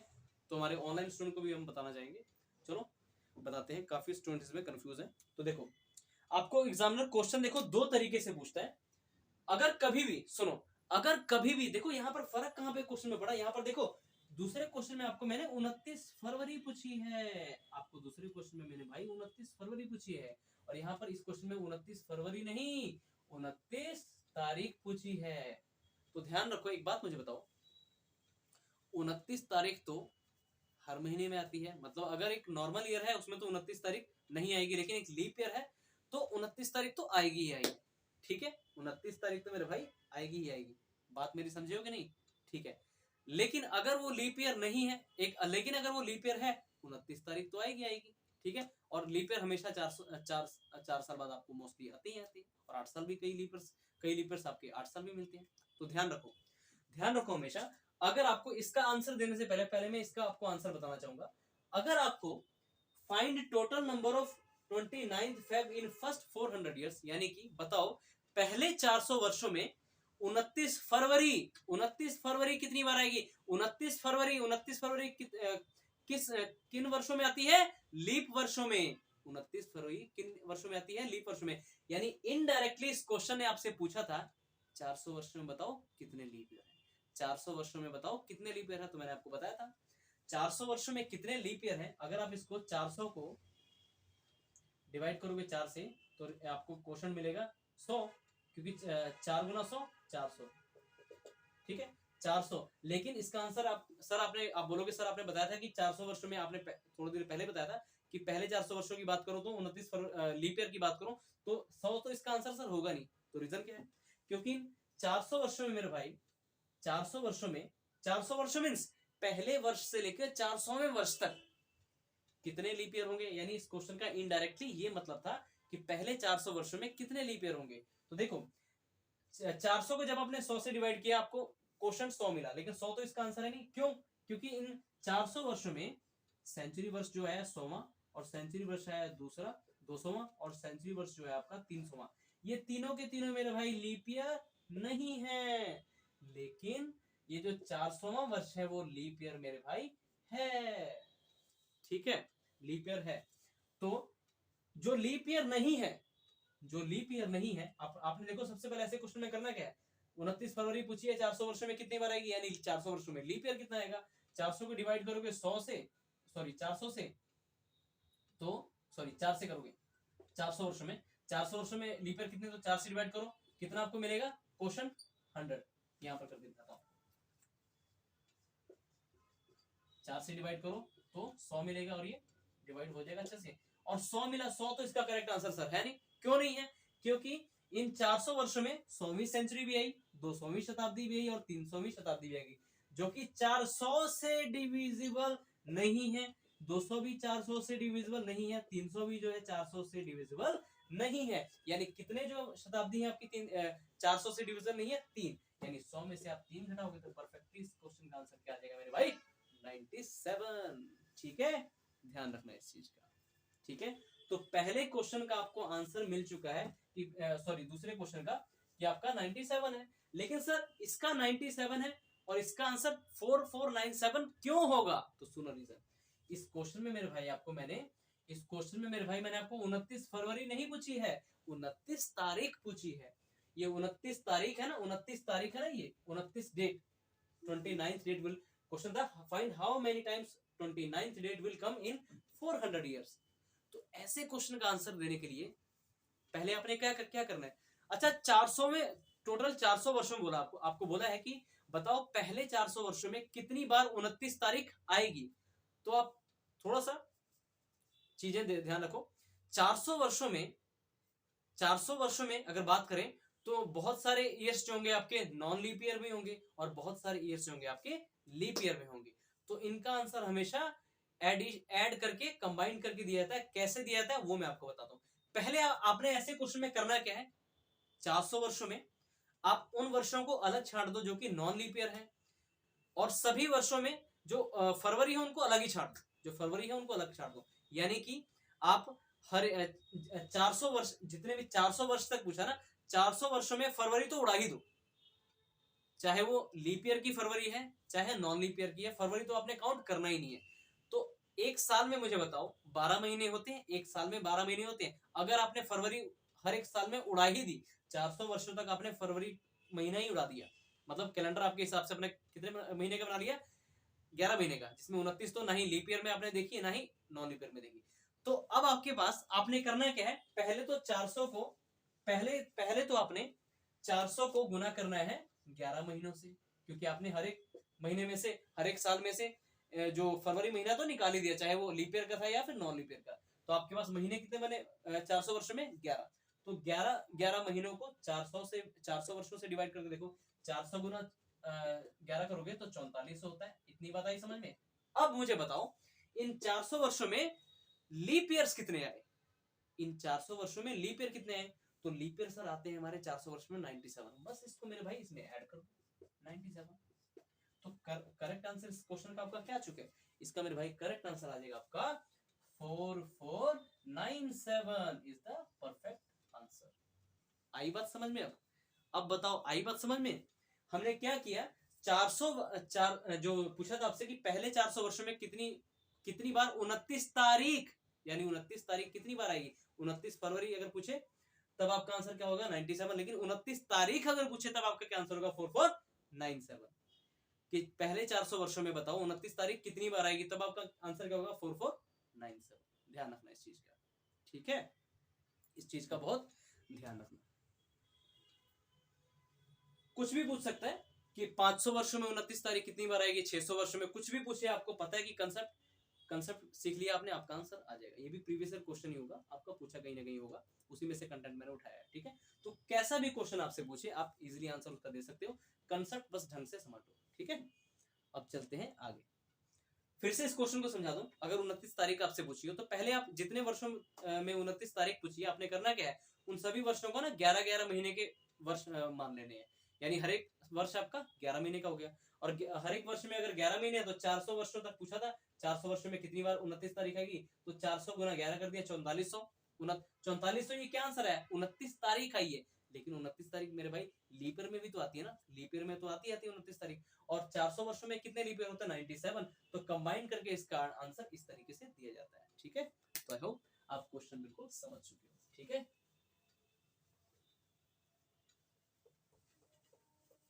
अब आपको कंफ्यूज करने के लिए ऐसे क्वेश्चन प्री या फिर मेंस में देखने को मिल सकते हैं, ठीक है। हालांकि इजी क्वेश्चन है ये, ऑलरेडी कहीं ना कहीं पूछे गए प्रीवियस ईयर में। आजकल जो है रेफरेंस कैलेंडर पे आपके क्वेश्चन पूछते हैं, उसको भी करेंगे, लेकिन आपका बेसिक स्ट्रांग हो जाए पहले, वो मैं आपको बता रहा हूँ। पहले आपका बेसिक जो है स्ट्रांग होगा, तभी आप चीजों को समझ पाओगे, ठीक है, तभी आप उन सब चीजों को समझ पाओगे, ठीक है। अब हम बात करते हैं, अब वीडियो में थोड़ा सा आगे बढ़ते हैं और हम बात करते हैं ऑड डेज की। लीप ईयर्स पे हमने बहुत गुड नॉलेज दी है आपको, ठीक है, अच्छे से आपको समझ आया होगा लीप ईयर्स होते क्या है, किस तरीके से, ठीक है। अब हम चलते हैं अपने ऑड डेज की तरफ कि भाई ऑड डेज क्या होते हैं। आज आपको पता लग जाएगा कि ऑड डेज क्या होते हैं। और मोस्टली क्वेश्चन जो सॉल्व होते हैं कैलेंडर के, ऑड डेज फाइंड करके ही सॉल्व होते हैं। जो रेफरेंस कैलेंडर के जो क्वेश्चन आपके होते हैं वो ऑड डेज पहले आप फाइंड करते हो, तब आप अपना करेक्ट आंसर देते हो, ठीक है। तो ध्यान रखो ऑड डेज कौन से होते हैं, इसका डेफिनेशन क्या है, तो याद रखो हमेशा याद रखो, इसका डेफिनेशन है reminder of 7 is called odd days. Odd days. Remainder of 7 is called odd days. इसका डेफिनेशन है, ठीक है। ऑड डेज आपसे पूछे सर, कोई भी पूछे कि ऑड डेज क्या होते हैं, या फिर सिंपल भी क्वेश्चन आपसे कहीं ना कहीं एग्जाम में पूछ सकता है कि बताओ ऑड डेज की डेफिनेशन क्या है, और आपको ऑप्शन दे देगा रिमाइंडर। ध्यान रखना, reminder of 7 is called odd days, यानी किसी भी नंबर को आप 7 से डिवाइड करके जो भी उसका रिमाइंडर उस नंबर का बचता है वही क्या होता है आपका ऑड डेज। जैसे मैं आपसे पूछूं कि बताओ 15 दिनों में ऑड डेज कितने निकलेंगे, तो आपने करना क्या है, 15 को 7 से डिवाइड कर दो, आपके ऑड डेज निकल जाएंगे। 7 दूनी 14, तो 1, रिमाइंडर कितना बचा 1। और ध्यान रखना हमेशा ऑड डेज निकालने के लिए किस पर फोकस किया जाता है, रिमाइंडर पे, और लीप ईयर निकालने के लिए क्वेश्चन पे। मैंने आपको लीप ईयर बताया कि लीप ईयर निकालने के लिए हमेशा क्वेश्चन पे फोकस करते हो आप, रिमाइंडर निकालने के लिए हमेशा ऑड डेज निकालने के लिए हमेशा रिमाइंडर पे फोकस करोगे, ठीक है। डेफिनेशन है ऑड डेज की, reminder of 7 is called odd days. 7 कोई भी नंबर अगर आप 7 से डिवाइड करते हो तो जो भी शेष पर बचता है वही उसके रिमाइंडर होते हैं। यानी 15 दिनों में कितने आपके ऑड डेज थे, 1, ठीक है। ऐसे में आपसे पूछूं बताओ 50 दिन में कितने ऑड डेज थे, फाइन। जैसे मैं आपसे क्वेश्चन पूछूं, question find odd days in 18 days, कि 18 दिनों में कितने ऑड डेज थे। ऑड मीन्स होता है विषम, यानी 18 दिनों में कितने विषम दिन थे। तो अगेन क्या करना आपने, इस 18 को जो है 7 से डिवाइड करो, 7 दूनी 14, 18 में से 4 गया 4, यानी क्या आंसर होगा इसका 4, कि 18 दिनों में कितने ऑड डेज आपके 4 होते हैं। ठीक है, 7 से जो नंबर डिवाइड करोगे और उस नंबर का जो रिमाइंडर बचा वही आपका आंसर होगा। ठीक है, ऐसे ही में अगर मैं आपसे बात करूं कि बताओ find odd days in 50 days, मतलब 50 दिनों में कितने ऑड डेज होंगे। तो बस 50 को आप डिवाइड करो 7 से, 7 तो 7 49 इसको बोलते हो आप, 10 में से 9 गया 1, रिमाइंडर कितना है मेरे भाई 1, यानी 50 दिनों में कितने ऑड डेज 1। बस रिमाइंडर पे फोकस करना आपने, 7 से जैसे 50 को अपने 7 से डिवाइड किया, रिमाइंडर कितना है 1, ये 1 ही आपका आंसर आ जाएगा, यानी इस क्वेश्चन का क्या आंसर आ जाएगा 1। ध्यान रखना। अच्छा, अगला क्वेश्चन थोड़ा सा आप उसको स्टार मार्क कर सकते हो। अगर मैं आपसे पूछूं find odd days in 63 days, find odd days in 63 days, इसको आप स्टार मार्क भी कर सकते हो। और यहां से एक और चीज आपकी क्लियर हो जाएगी। मैंने कभी अगर आपसे पूछा कि बताओ मुझे कि 63 दिनों में कितने ऑड डेज होंगे, तो आप बोलोगे सर आपने बताया कि जो भी नंबर मैं पूछूं, कि जिस भी नंबर के बारे में पूछूं कि बताओ इस नंबर में इन दिनों के दौरान कितने ऑड डेज थे, तो सर आपने बोला था कि 7 से डिवाइड करो आपको ऑड डेज मिल जाएंगे। मैंने कहा चलो ठीक है, 63 है तो चलो सर 63 को डिवाइड करो 7 से। मैंने कहा ठीक है, 7 नाम 63, सर ये तो पूरा का पूरा डिवाइड हो गया, रिमाइंडर 0 आया, रिमाइंडर सर 0 आ रहा है, सर ये तो नंबर जो है 63 जो है 7 का डिविजिबल भी है, मल्टीपल भी है, यानी पूरा का पूरा डिवाइड हो गया सर, कोई भी रिमाइंडर नहीं छूट रहा बल्कि 0 रिमाइंडर है। तो ध्यान रखना, यहां से आपका कंसेप्ट क्लियर होगा कि 63 दिनों में मेरे भाई कोई भी ऑड डेज नहीं था, 63 दिनों में 0 ऑड डेज। तो इस क्वेश्चन का क्या आंसर होगा 0, 0 इज द आंसर। इस क्वेश्चन का परफेक्ट आंसर क्या हो जाएगा 0। तो ये क्वेश्चन तो इस तरीके से। अच्छा, एग्जामिनर को अच्छा क्वेश्चन जब थोड़ा सा आपका शिफ्ट आपकी मॉडरेट करनी होगी तब आपसे किस तरीके से पूछेगा, देखो तब आपसे देखो पूछेगा, जहां भी देखो 7 से अगर कोई नंबर आप डिवाइड करते हो, अगर रिमाइंडर 0 आते हैं तो उन दिनों के दौरान कितने ऑड डेज 0। लेकिन अगर पूछे कि find odd days in 56 weeks, find odd days in 56 weeks, कि 56 हफ्तों में ऑड डेज कितने होंगे। तो बताओ, मैं एक बात मुझे बताओ, 56 जो है वीक्स, अच्छा weeks is a multiple of 7, एक जो हफ्ता होता है, एक हफ्ता उसमें कितने दिन होते हैं, उसमें बोलोगे सर उसमें जो एक हफ्ता होता है उसमें 7 दिन होते हैं, और ये सर 56 वीक्स की बात कर रहा है, तो मेरे भाई इसमें भी 0 ही होंगे। देखो 56 को डिवाइड करो 7 से, आपको देखते ही पता लगना चाहिए 7 का मल्टीपल 7 8 56, 0 ऑड डेज। ठीक है, तो इस क्वेश्चन का थोड़ा सा ध्यान रखा जाए।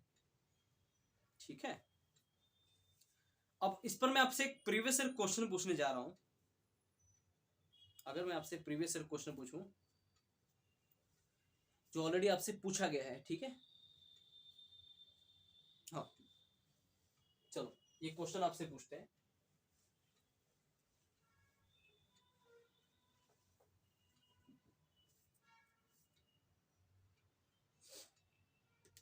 ये क्वेश्चन है आपका, देखो क्वेश्चन आपका प्रीवियस ईयर में ले रहा हूं, जो भी पूछा गया आपसे, ठीक है, ऐसा पूछ रहा हूं। ये क्वेश्चन आपका है, हाँ, if today is Monday then what will be the day after 15 days. Simple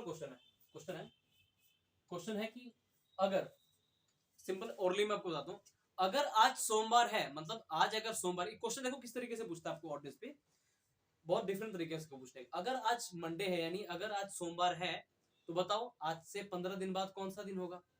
ठीक है, अगर आज सोमवार है तो 15 दिन बाद कौन सा दिन होगा, तो कुछ नहीं करना, जो 15 दिन बाद पूछा है ना, 15 को डिवाइड करो 7 से, 7 दूनी 14, रिमाइंडर कितना है 1। ठीक है, रिमाइंडर कितना है 1, और आपसे पूछा गया है 15 दिन बाद। आपको पूरा क्वेश्चन लिख के मैं बताता हूँ किस तरीके से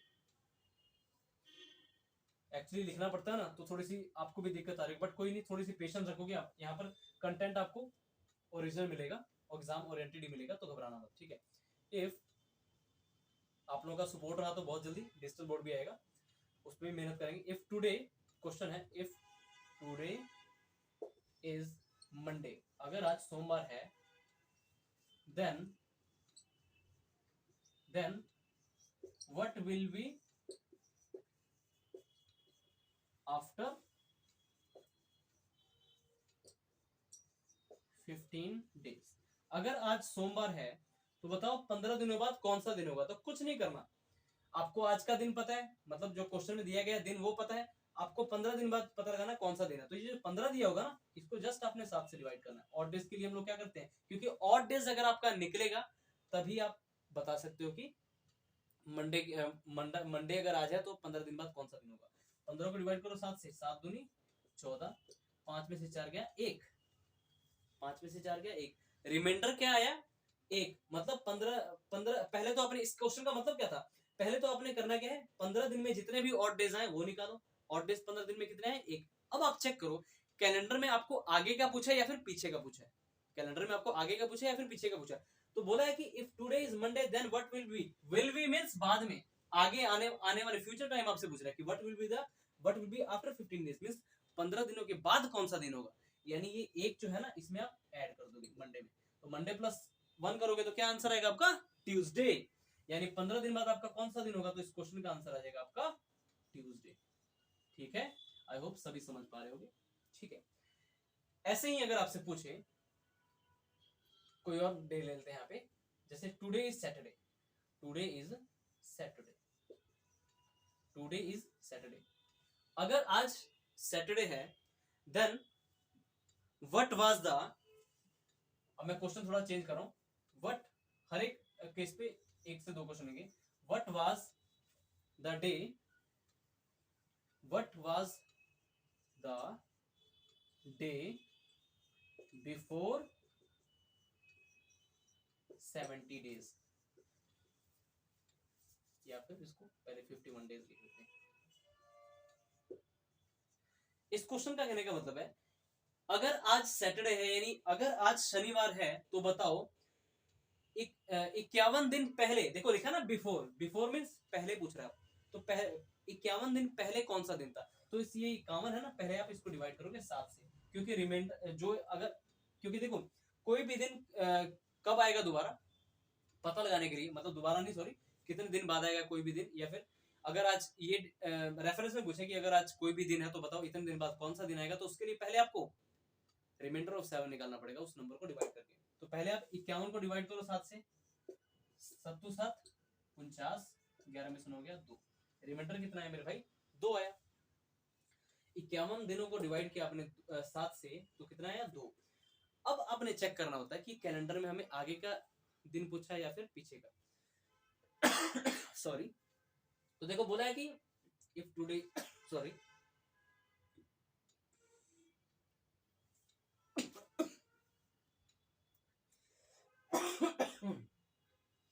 सॉरी, धीरे धीरे मैं रिकवर कर रहा हूँ, थोड़ा सा टाइम लग रहा है, कोई बात नहीं।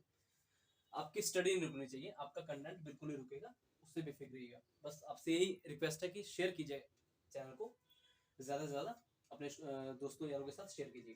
तो देखो इसमें पूछा था आपसे question, if today is Saturday then what was the day before, यानी पहले पूछा है कि 51 दिन पहले कौन सा दिन था।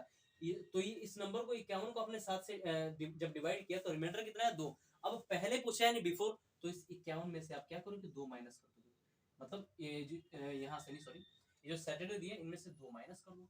सैटरडे में से जब 2 दिन आप माइनस करोगे तो फ्राइडे और थर्सडे, तो इस क्वेश्चन का क्या आंसर होगा थर्सडे। यानी 51 दिन पहले फिर कौन सा दिन था, तो आपका परफेक्ट आंसर क्या होगा थर्सडे। इस क्वेश्चन का आंसर होगा आपका थर्सडे। तो ध्यान रखो, सबसे पहले तो आपने ऑड डेज निकालने और उसके बाद चेक करना है कि बाद में पूछा है या फिर पहले पूछा है। अगर बाद में पूछा तो जो डे आपको, डे मींस ये जो दिन दिया होगा आपको, उसमें अगर जैसे बाद में पूछा तो प्लस करोगे, अगर पहले पूछा है तो जो रिमाइंडर आएगा उसको माइनस करोगे।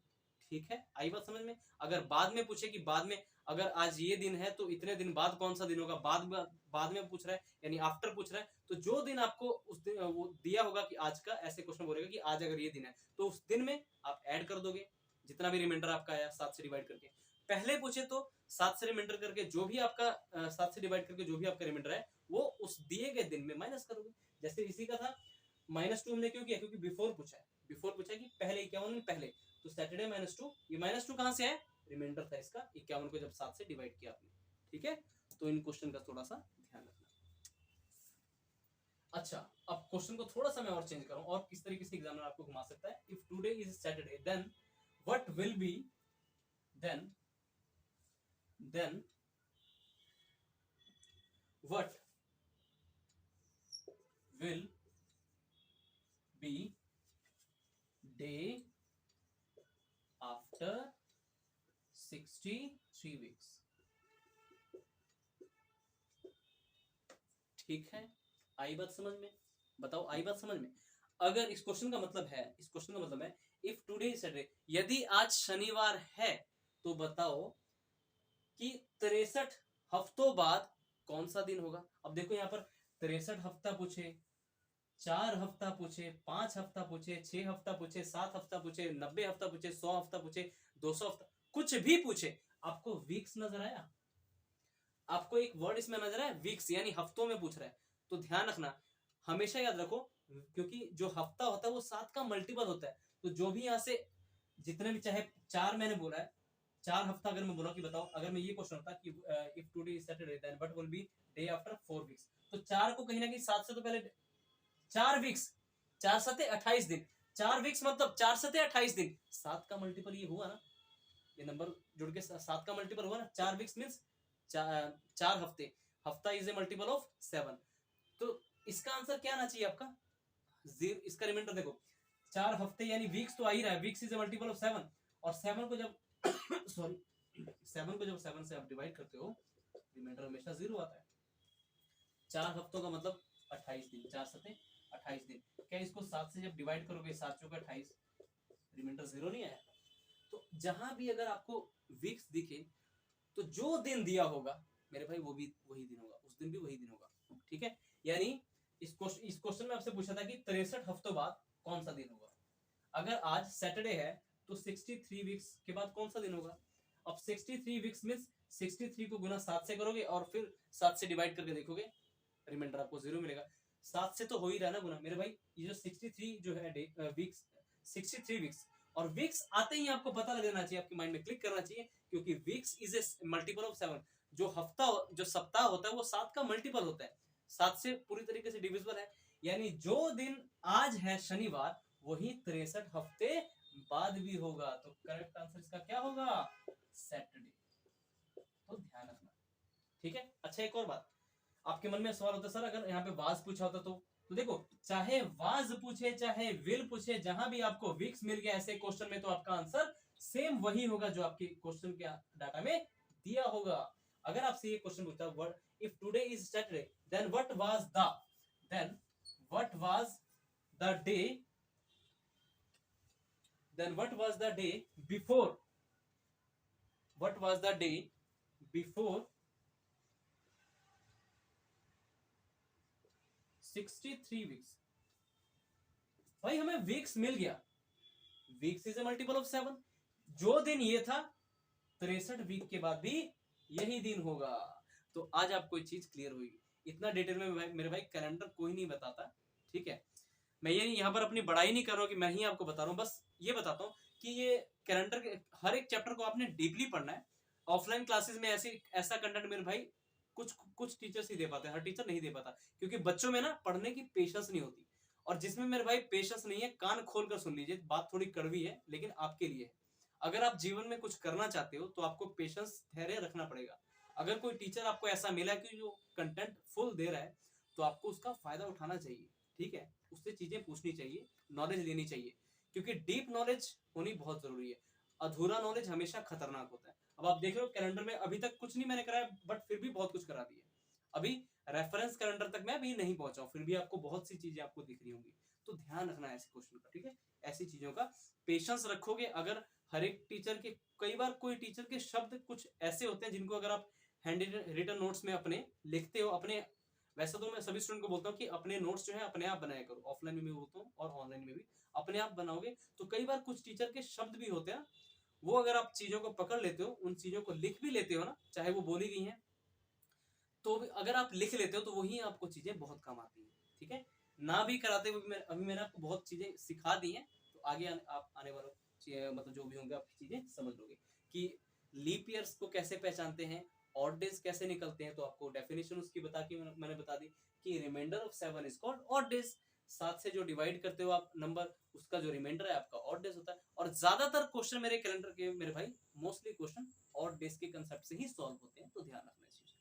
ठीक है, ऑफलाइन में ये सब चीजें आपको जल्दी नहीं बताई जाती, क्योंकि बच्चों में पेशेंस होती नहीं है, तो टीचर भी क्या करता है, थोड़ी थोड़ी चीजें जो जिससे बच्चे भी खुश, टीचर भी खुश, और उसका पैसा भी आ रहा है। लेकिन ये गलत बात होती है।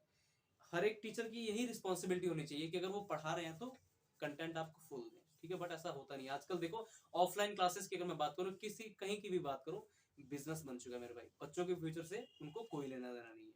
बच्चों के फ्यूचर से उनको कोई लेना देना नहीं है। उनका सिलेबस चाहे बोलते वो 4 महीने में कंप्लीट हो जाएगा, कोई बोलता है 3 महीने में कंप्लीट हो जाएगा जी, कोई बोलता है 7 महीने में, कोई 8 महीने में। बट बच्चों को ऑफलाइन क्लासेस जाते जाते सालों, 1 से 1.5 साल भी गुजर जाते हैं, लेकिन कंप्लीट सिलेबस उनका कभी नहीं हो पाता। क्योंकि ऑफलाइन ऑफलाइन क्लास ऑफलाइन जो आजकल जो आपके इंस्टीट्यूट क्यों बर्बाद हो रहे हैं आजकल, और ऑनलाइन ही क्यों आजकल ज्यादा टॉप पर है, क्यों? क्योंकि रीजन यही है कि पहले बच्चों को पता नहीं था, ऑल ओवर इंडिया के लोग एक सोशल मीडिया से नहीं जुड़े थे। लेकिन 4G आने के बाद, जियो 4G आने के बाद आपको पता है कि बहुत सारी चीजें आपको पता लगी है इंटरनेट पे, कि हाँ बहुत से अच्छे टीचर्स आपको मिले इंटरनेट पे। तो सभी स्टूडेंट को यही मैं बोलूंगा, जो न्यू स्टूडेंट भी जुड़े हैं, जो कोचिंग लेने के बारे में सोच रहे हैं, तो मैं बोलूंगा चाहे कहीं से भी ऑफलाइन में मेरे भाई मत पढ़ो, सीधी सी बात है। आप सीधा ऑनलाइन यूट्यूब पे कोई भी टीचर, आप सभी टीचर्स की वीडियो देखो, जो भी टीचर्स आपको सूट करता है कि हाँ आपको ये टीचर समझा सकता है, मेरे भाई उसी से पढ़ो। ठीक है, बेसिक आपको चीजें यूट्यूब पर भी मिल जाएंगी, आपको सिलेबस डिटेल मिल जाएगा कि हाँ भी जो आप एग्जाम देने जा रहे हो उसमें पूछा क्या जाता है, कौन कौन से सब्जेक्ट पूछे जाते हैं, क्वेश्चन उनके किस तरीके से पूछे जाते हैं। क्योंकि यही चीजें, क्योंकि जो चीजें आपको यूट्यूब पर मिल जाएंगी वो आपको ऑफलाइन क्लास में कभी नहीं मिलने वाली। तो थोड़ा सतर्क रहें, ध्यान रखें अपना। ठीक है, आप इतने समझदार तो हो ही जाते हो जब ग्रेजुएशन आप कर चुके हो, एसएससी सीजीएल की प्रिपरेशन करने जब जा रहे हो, या फिर बैंकिंग की प्रिपरेशन करने जा रहे हो, आपको आप उतने नॉलेजेबल तो हो कि आप चीजों को समझ लोगे। ठीक है, रीजनिंग एक ऐसा सब्जेक्ट है जो आपने स्कूल लेवल में कभी नहीं देखा होगा। ये हर एक स्टूडेंट के लिए मेरे भाई, चाहे वो बैंकिंग की प्रिपरेशन करे, चाहे एसएससी की, चाहे कोई भी एग्जाम की, हर एक स्टूडेंट के लिए एक नया सब्जेक्ट होता है। ठीक है, तो कोई हार्ड नहीं है ये, बस उसको इजी वे में समझो, इजी वे में समझो। और इसको आपको पता है इस चैनल पे जो आपको इजी वे में ही समझाया जाता है, बिल्कुल मैं लो से शुरू करता हूँ, उसको हाई लेवल तक ले जाता हूँ, तो घबराने की बिल्कुल जरूरत नहीं है। आप अपने बेसिक कंसेप्ट क्लियर करना चाहते हो तो ऑनलाइन ही यूट्यूब पर अपना क्लियर कर सकते हो। चाहे मेरे चैनल से आपको हेल्प मिलती है, आप मेरे चैनल से हेल्प ले सकते हो, वीडियोस बहुत सारी अपलोड हैं। और यहाँ पर हर एक चैप्टर को मेरे भाई ढंग से कंप्लीट किया जाता है। तो अपनी सभी दोस्तों में शेयर करना, जो लेने के बारे में कोचिंग सोच रहे हैं वो स्किप कर सकते हैं, ले सकते हैं अपना यूट्यूब पर। कोई भी मैं जरूरी नहीं कि मेरी वीडियो देखो, आप कहीं किसी भी, क्योंकि देखो टीचर्स जो है सभी बढ़िया पढ़ाते हैं, लेकिन सभी में भी वही 40% ही है, 60% तो बस लाइक्स शेयर ये वो, बस इसी में टाइम वेस्ट। और ऐसे क्वेश्चन आपको कराएंगे जिसमें आप भी खुश, आपको लगेगा भाई क्वेश्चन दे रहा, चलो ठीक है मुझे समझ में आ गया, और एग्जाम में जाते हो तो मिलता ही नहीं क्वेश्चन। तो ये बात होती है मेरे भाई, आपको डीप नॉलेज ना देने के कारण। और ये बहुत से स्टूडेंट इस चीज का एक्सपीरियंस कर चुके होंगे। लेकिन हमारा एक यूट्यूब ऐसा चैनल है, रीजनिंग विला, जहां पर आपको कंप्लीट चीज कराई जाएगी। आप देखो कि इसमें जो फर्स्ट मैंने कंटेंट डाला था यूट्यूब पर, जो फर्स्ट चैप्टर का अल्फाबेट सीरीज का, उसको ढंग से कंप्लीट किया गया मेरे भाई। जितने भी केसेस बनते हैं उसको ढंग से कंप्लीट किया है। तो आपसे यही अनुरोध है कि इससे, इस वीडियो से, इन वीडियो से, मेरे इस चैनल से आपको हेल्प मिल रही है तो मेरे भाई शेयर जरूर किया करो। ठीक है, चलो आगे चलते हैं कैलेंडर में। और देखो वीडियो चाहे 1 घंटे की हो, चाहे 1.5 घंटे की, कंप्लीट देखा करो। कंप्लीट देखोगे तभी चीजें आपको आगे आने वाली वीडियोस जो होंगी, कैलेंडर का ये फर्स्ट अभी पार्ट रहेगा। ठीक है, आगे आने वाले जो वीडियोस होंगी उसमें सेकंड, थर्ड, फोर्थ, इवन 6 तक भी जाएगा। अपडेटेड क्वेश्चंस भी आपको करने को मिलेंगे। ठीक है, तो चलो आगे बढ़ते हैं इसमें। और क्वेश्चन आपको किस तरीके से पूछ लेता है, आपको बस डेफिनेशन याद रखनी कि ऑड डेज होते क्या है। तो 7 से जिस नंबर को आप डिवाइड करते हो और उस नंबर का जो रिमाइंडर बचता है वही आपके ऑड डेज होते हैं। ठीक, तो चलते हैं हम थोड़ा सा आगे। अब इस क्वेश्चन में थोड़ा सा आगे चलते हैं हम, देखते हैं आगे आपको क्या मिलेगा। तो देखो कई बार आपको ऐसे ही क्वेश्चन कई बार आपको किस तरीके से पूछ लेते हैं, जैसे बोलेगा क्वेश्चन आपको, 1 मिनट, क्वेश्चन जैसे आपको बोलेगा इफ 12 मार्च 2016 is Monday,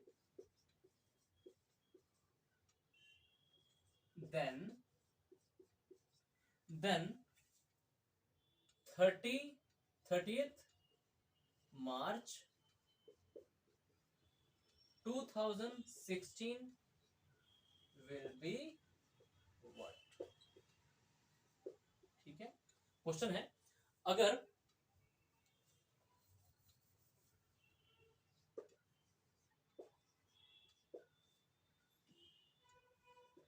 बोला है उसी तरह का क्वेश्चन मैं आपको बता रहा हूं, ये भी सिंपल है बिल्कुल, अभी रेफरेंस कैलेंडर पे हम नहीं पहुंचे हैं, ठीक है। इफ 12 मार्च, अगर 12 मार्च 2016 को मंडे है तो बताओ 30 मार्च 2016 को कौन सा दिन होगा। क्वेश्चन का ये मतलब था, तो समझो पहले ध्यान से। आपने ऐसे क्वेश्चन में करना क्या है, आप एक बात ध्यान रखो, ये जो मार्च महीना है 2016, इसी मार्च महीने 2016 का आपको जस्ट डेट दिया हुआ कि 12 मार्च 2016। देखो मार्च 2016 मार्च 2016 बिल्कुल सेम है, बस डिफरेंस क्या है डेट का। यहां पर आपको 12 मार्च 2016 का दिन दे रखा है कि मंडे है, आपसे पूछा कि 30 मार्च 2016 को कौन सा दिन होगा। मतलब सेम वर्ष में आपको बोल रहा है कि इस दिन कौन सा दिन होगा।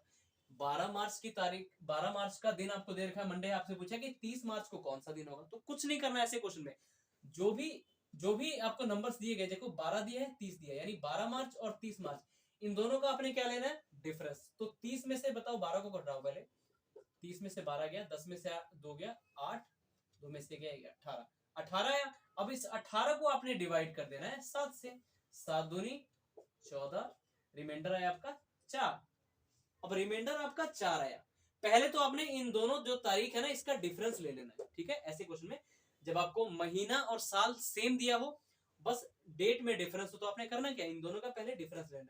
30 में से 12 गया, आपने देखा 18 आ गया, और 18 को कि 18 यानी देखो इसका मतलब क्या हुआ, 12 मार्च का दिन आपको दे रखा था मंडे, 30 मार्च का पूछा था, तो पहले आपने इन दोनों के बीच में कितने दिन आए हैं वो ले लिया, और उस दिन के क्या निकाल लिए, और डेज। तो 7 से आपने डिवाइड किया तो रिमाइंडर कितना है 4। अब आपने चेक करना है कैलेंडर में आपको आगे का पूछा है या फिर पीछे का पूछा है। तो 12 मार्च का दिन दे रखा, आपसे पूछा है 16 मार्च 30 मार्च का दिन, यानी कैलेंडर में आपको फ्यूचर डेट पूछी है कि फ्यूचर डे पूछा क्या होगा कि 30 मार्च को कौन सा दिन होगा, यानी आप कैलेंडर में आगे जा रहे हो। तो मंडे में आप क्या करोगे, +4 करोगे, आपका आंसर आ जाएगा। मंडे में +4 करोगे तो ट्यूसडे, वेडनेसडे, थर्सडे, फ्राइडे। तो इस क्वेश्चन का क्या आंसर हो जाएगा मेरे भाई, फ्राइडे। इस क्वेश्चन का आपका परफेक्ट आंसर हो जाएगा फ्राइडे, ठीक है, ध्यान रखना। अच्छा, आगे का पूछे तो मैंने आपको बता दिया, आपने हमेशा ऐड करना होता है चाहे क्वेश्चन कैसा भी हो, लेकिन पीछे का पूछे तो हमेशा माइनस करना होता। अगर यही क्वेश्चन होता, अगर यही क्वेश्चन मैं उल्टा कर दूं कि 30 मार्च 2016 को अगर मंडे है, अगर 30 मार्च 2016 को मंडे है, तो बताओ 12 मार्च 2016 को कौन सा दिन था। If 30th March 2016 is Monday, then 12th March 2016 was what. ठीक है, तब इसका आंसर क्या होगा, कुछ नहीं मेरे भाई, तब भी आपने डिफरेंस ही लेना। इनका देखो डिफरेंस क्या है, 30 में से 12 घटाओगे कितना आया, 18 आया। 18 को डिवाइड कर दो 7 से, 7 दूनी 14, 8 में से 4 गया 4, रिमाइंडर कितना है 4। अब देखो कैलेंडर में आप आगे का पूछे या फिर पीछे का। अब बोलोगे सर मंडे 30 मार्च 2016 का दिन दे रखा है, आपसे 12 मार्च 2016 का पूछा है, यानी कैलेंडर में पीछे का पूछा है, तो 4 को क्या करोगे इस बार, माइनस करोगे। तो मंडे में से 4 माइनस करो, मंडे में से 4 माइनस करोगे तो आपका संडे, फिर आएगा आपका सैटरडे, फ्राइडे और थर्सडे। तब इसका आंसर क्या हो जाएगा भाई, थर्सडे। तब इसका आंसर क्या आ जाएगा, थर्सडे। तो आपने बहुत ध्यान रखना है ऐसे क्वेश्चन में, बस आपने डिफरेंस लेना है और इसका आंसर दे देना है, ठीक है। तो ऐसे क्वेश्चन में आपने बहुत सतर्क रहना है। अच्छा, अगर आपको क्वेश्चन और देखो किस तरीके से पूछ सकता है, चाहे कुछ भी पूछे, जैसे 365 दिनों में कि आज अगर मंडे है तो बताओ 365 दिन बाद कौन सा दिन होगा। जैसे यही क्वेश्चन मैं लेता हूं, if today is Monday, if question है अगर आपका, इफ, चाहे चलो डायरेक्ट आपको ओरली बताता हूँ, नेक्स्ट क्वेश्चन में आपको जब इसका केस चेंज होगा तब बताऊंगा। अगर आज मंडे है तो 365 दिनों बाद कौन सा दिन होगा, ठीक है। क्वेश्चन ये है, अगर आज मंडे है तो 365 दिनों बाद कौन सा दिन होगा? इफ टुडे इज मंडे, अगर मंडे है आज, तो बताओ 365 दिनों बाद कौन सा दिन होगा, ये पूछा है। तो कुछ नहीं करना, ये जो 365 दिन दिया है ना आपको, 365 को आपने कैसे 7 से डिवाइड करना है, क्योंकि ऑड डेज कैसे निकलते हैं, 7 से डिवाइड करके। 7 पंजा 35, रिमाइंडर है 1, ऊपर से 5, 7 दूनी 14, 15 में से 4 गया 1, ठीक है। 365 दिन बाद कौन सा दिन होगा? 365 दिन बाद यानी मंडे, मंडे में क्या करोगे, +1 करोगे तो क्या आंसर होगा आपका? ट्यूसडे, ठीक है। तो ध्यान रखना इन सब चीजों का, इन सब चीजों का थोड़ा ध्यान रखा करो, हो जाएगा आपका क्वेश्चन इजीली सॉल्व हो जाएगा, ठीक है। तो आज हमने सीखा कि कैलेंडर का बेसिक क्या होता है, बेसिक चीजें किस तरीके से शुरू होती हैं। और ये वीडियोस मेरे भाई जो पहला कैलेंडर का आपका अपलोड किया इस यूट्यूब पर मैं कर रहा हूं, तो आपके लिए बेसिक स्ट्रांग आपका हो जाएगा, बिल्कुल घबराने की जरूरत नहीं है। अगर आपको वीडियो कोई क्वेश्चन एक बार में समझ नहीं आता, उसको फिर से पीछे करके देखो। हर एक वीडियो को मेरे भाई कंप्लीटली देखा करो, अधूरी नॉलेज लोगे तो आपका खुद का नुकसान होगा। पूरा का पूरा वीडियो देखो, ठीक है। आपको वीडियो अच्छी लगती है तो उसके नोट्स वगैरह बनाओ। वैसे तो पीडीएफ इसकी अपलोड हो चुकी है ऑलरेडी, फिर से मैं अपलोड कर दूंगा आज। तो इनको अच्छे से सीखो, बार बार देखो, कंटेंट है ना, बार बार रिवाइज किया करो। जब आपका बैच खत्म हो जाता है, कहीं से भी पढ़ते हो, चाहे आप कहीं से भी पढ़ते हो, तो बैच पहले कंप्लीट होने के बाद ना, वैसे तो साथ साथ में कंटेंट रिवाइज करना ही है। जब बैच कंप्लीट हो जाए फिर भी 2 से 3 बार कंटेंट को रिवाइज करना, उसके बाद प्रीवियस क्वेश्चन पे डायरेक्ट जाना है, उनको सॉल्व करना है, फिर जाओगे मॉक के ऊपर। बैच कंप्लीट होने के बाद कहीं से भी चाहे पढ़ रहे हो, डायरेक्ट मॉक पे नहीं जाते। मैंने पहले ही बताया था, पहले प्रीवियस ईयर क्वेश्चन करोगे, क्योंकि प्रीवियस ईयर क्या होता है आपके लिए ब्रह्मास्त्र सिद्ध होते हैं। उससे क्या होता है, कोई भी एग्जाम देने जा रहे हो मेरे भाई, 75% प्लस क्वेश्चन आपके प्रीवियस ईयर ही रिपीट होते हैं, ठीक है। तो इसी के साथ सभी भाइयों को जय श्री राम, हर हर महादेव, जय हिंद, जय भारत।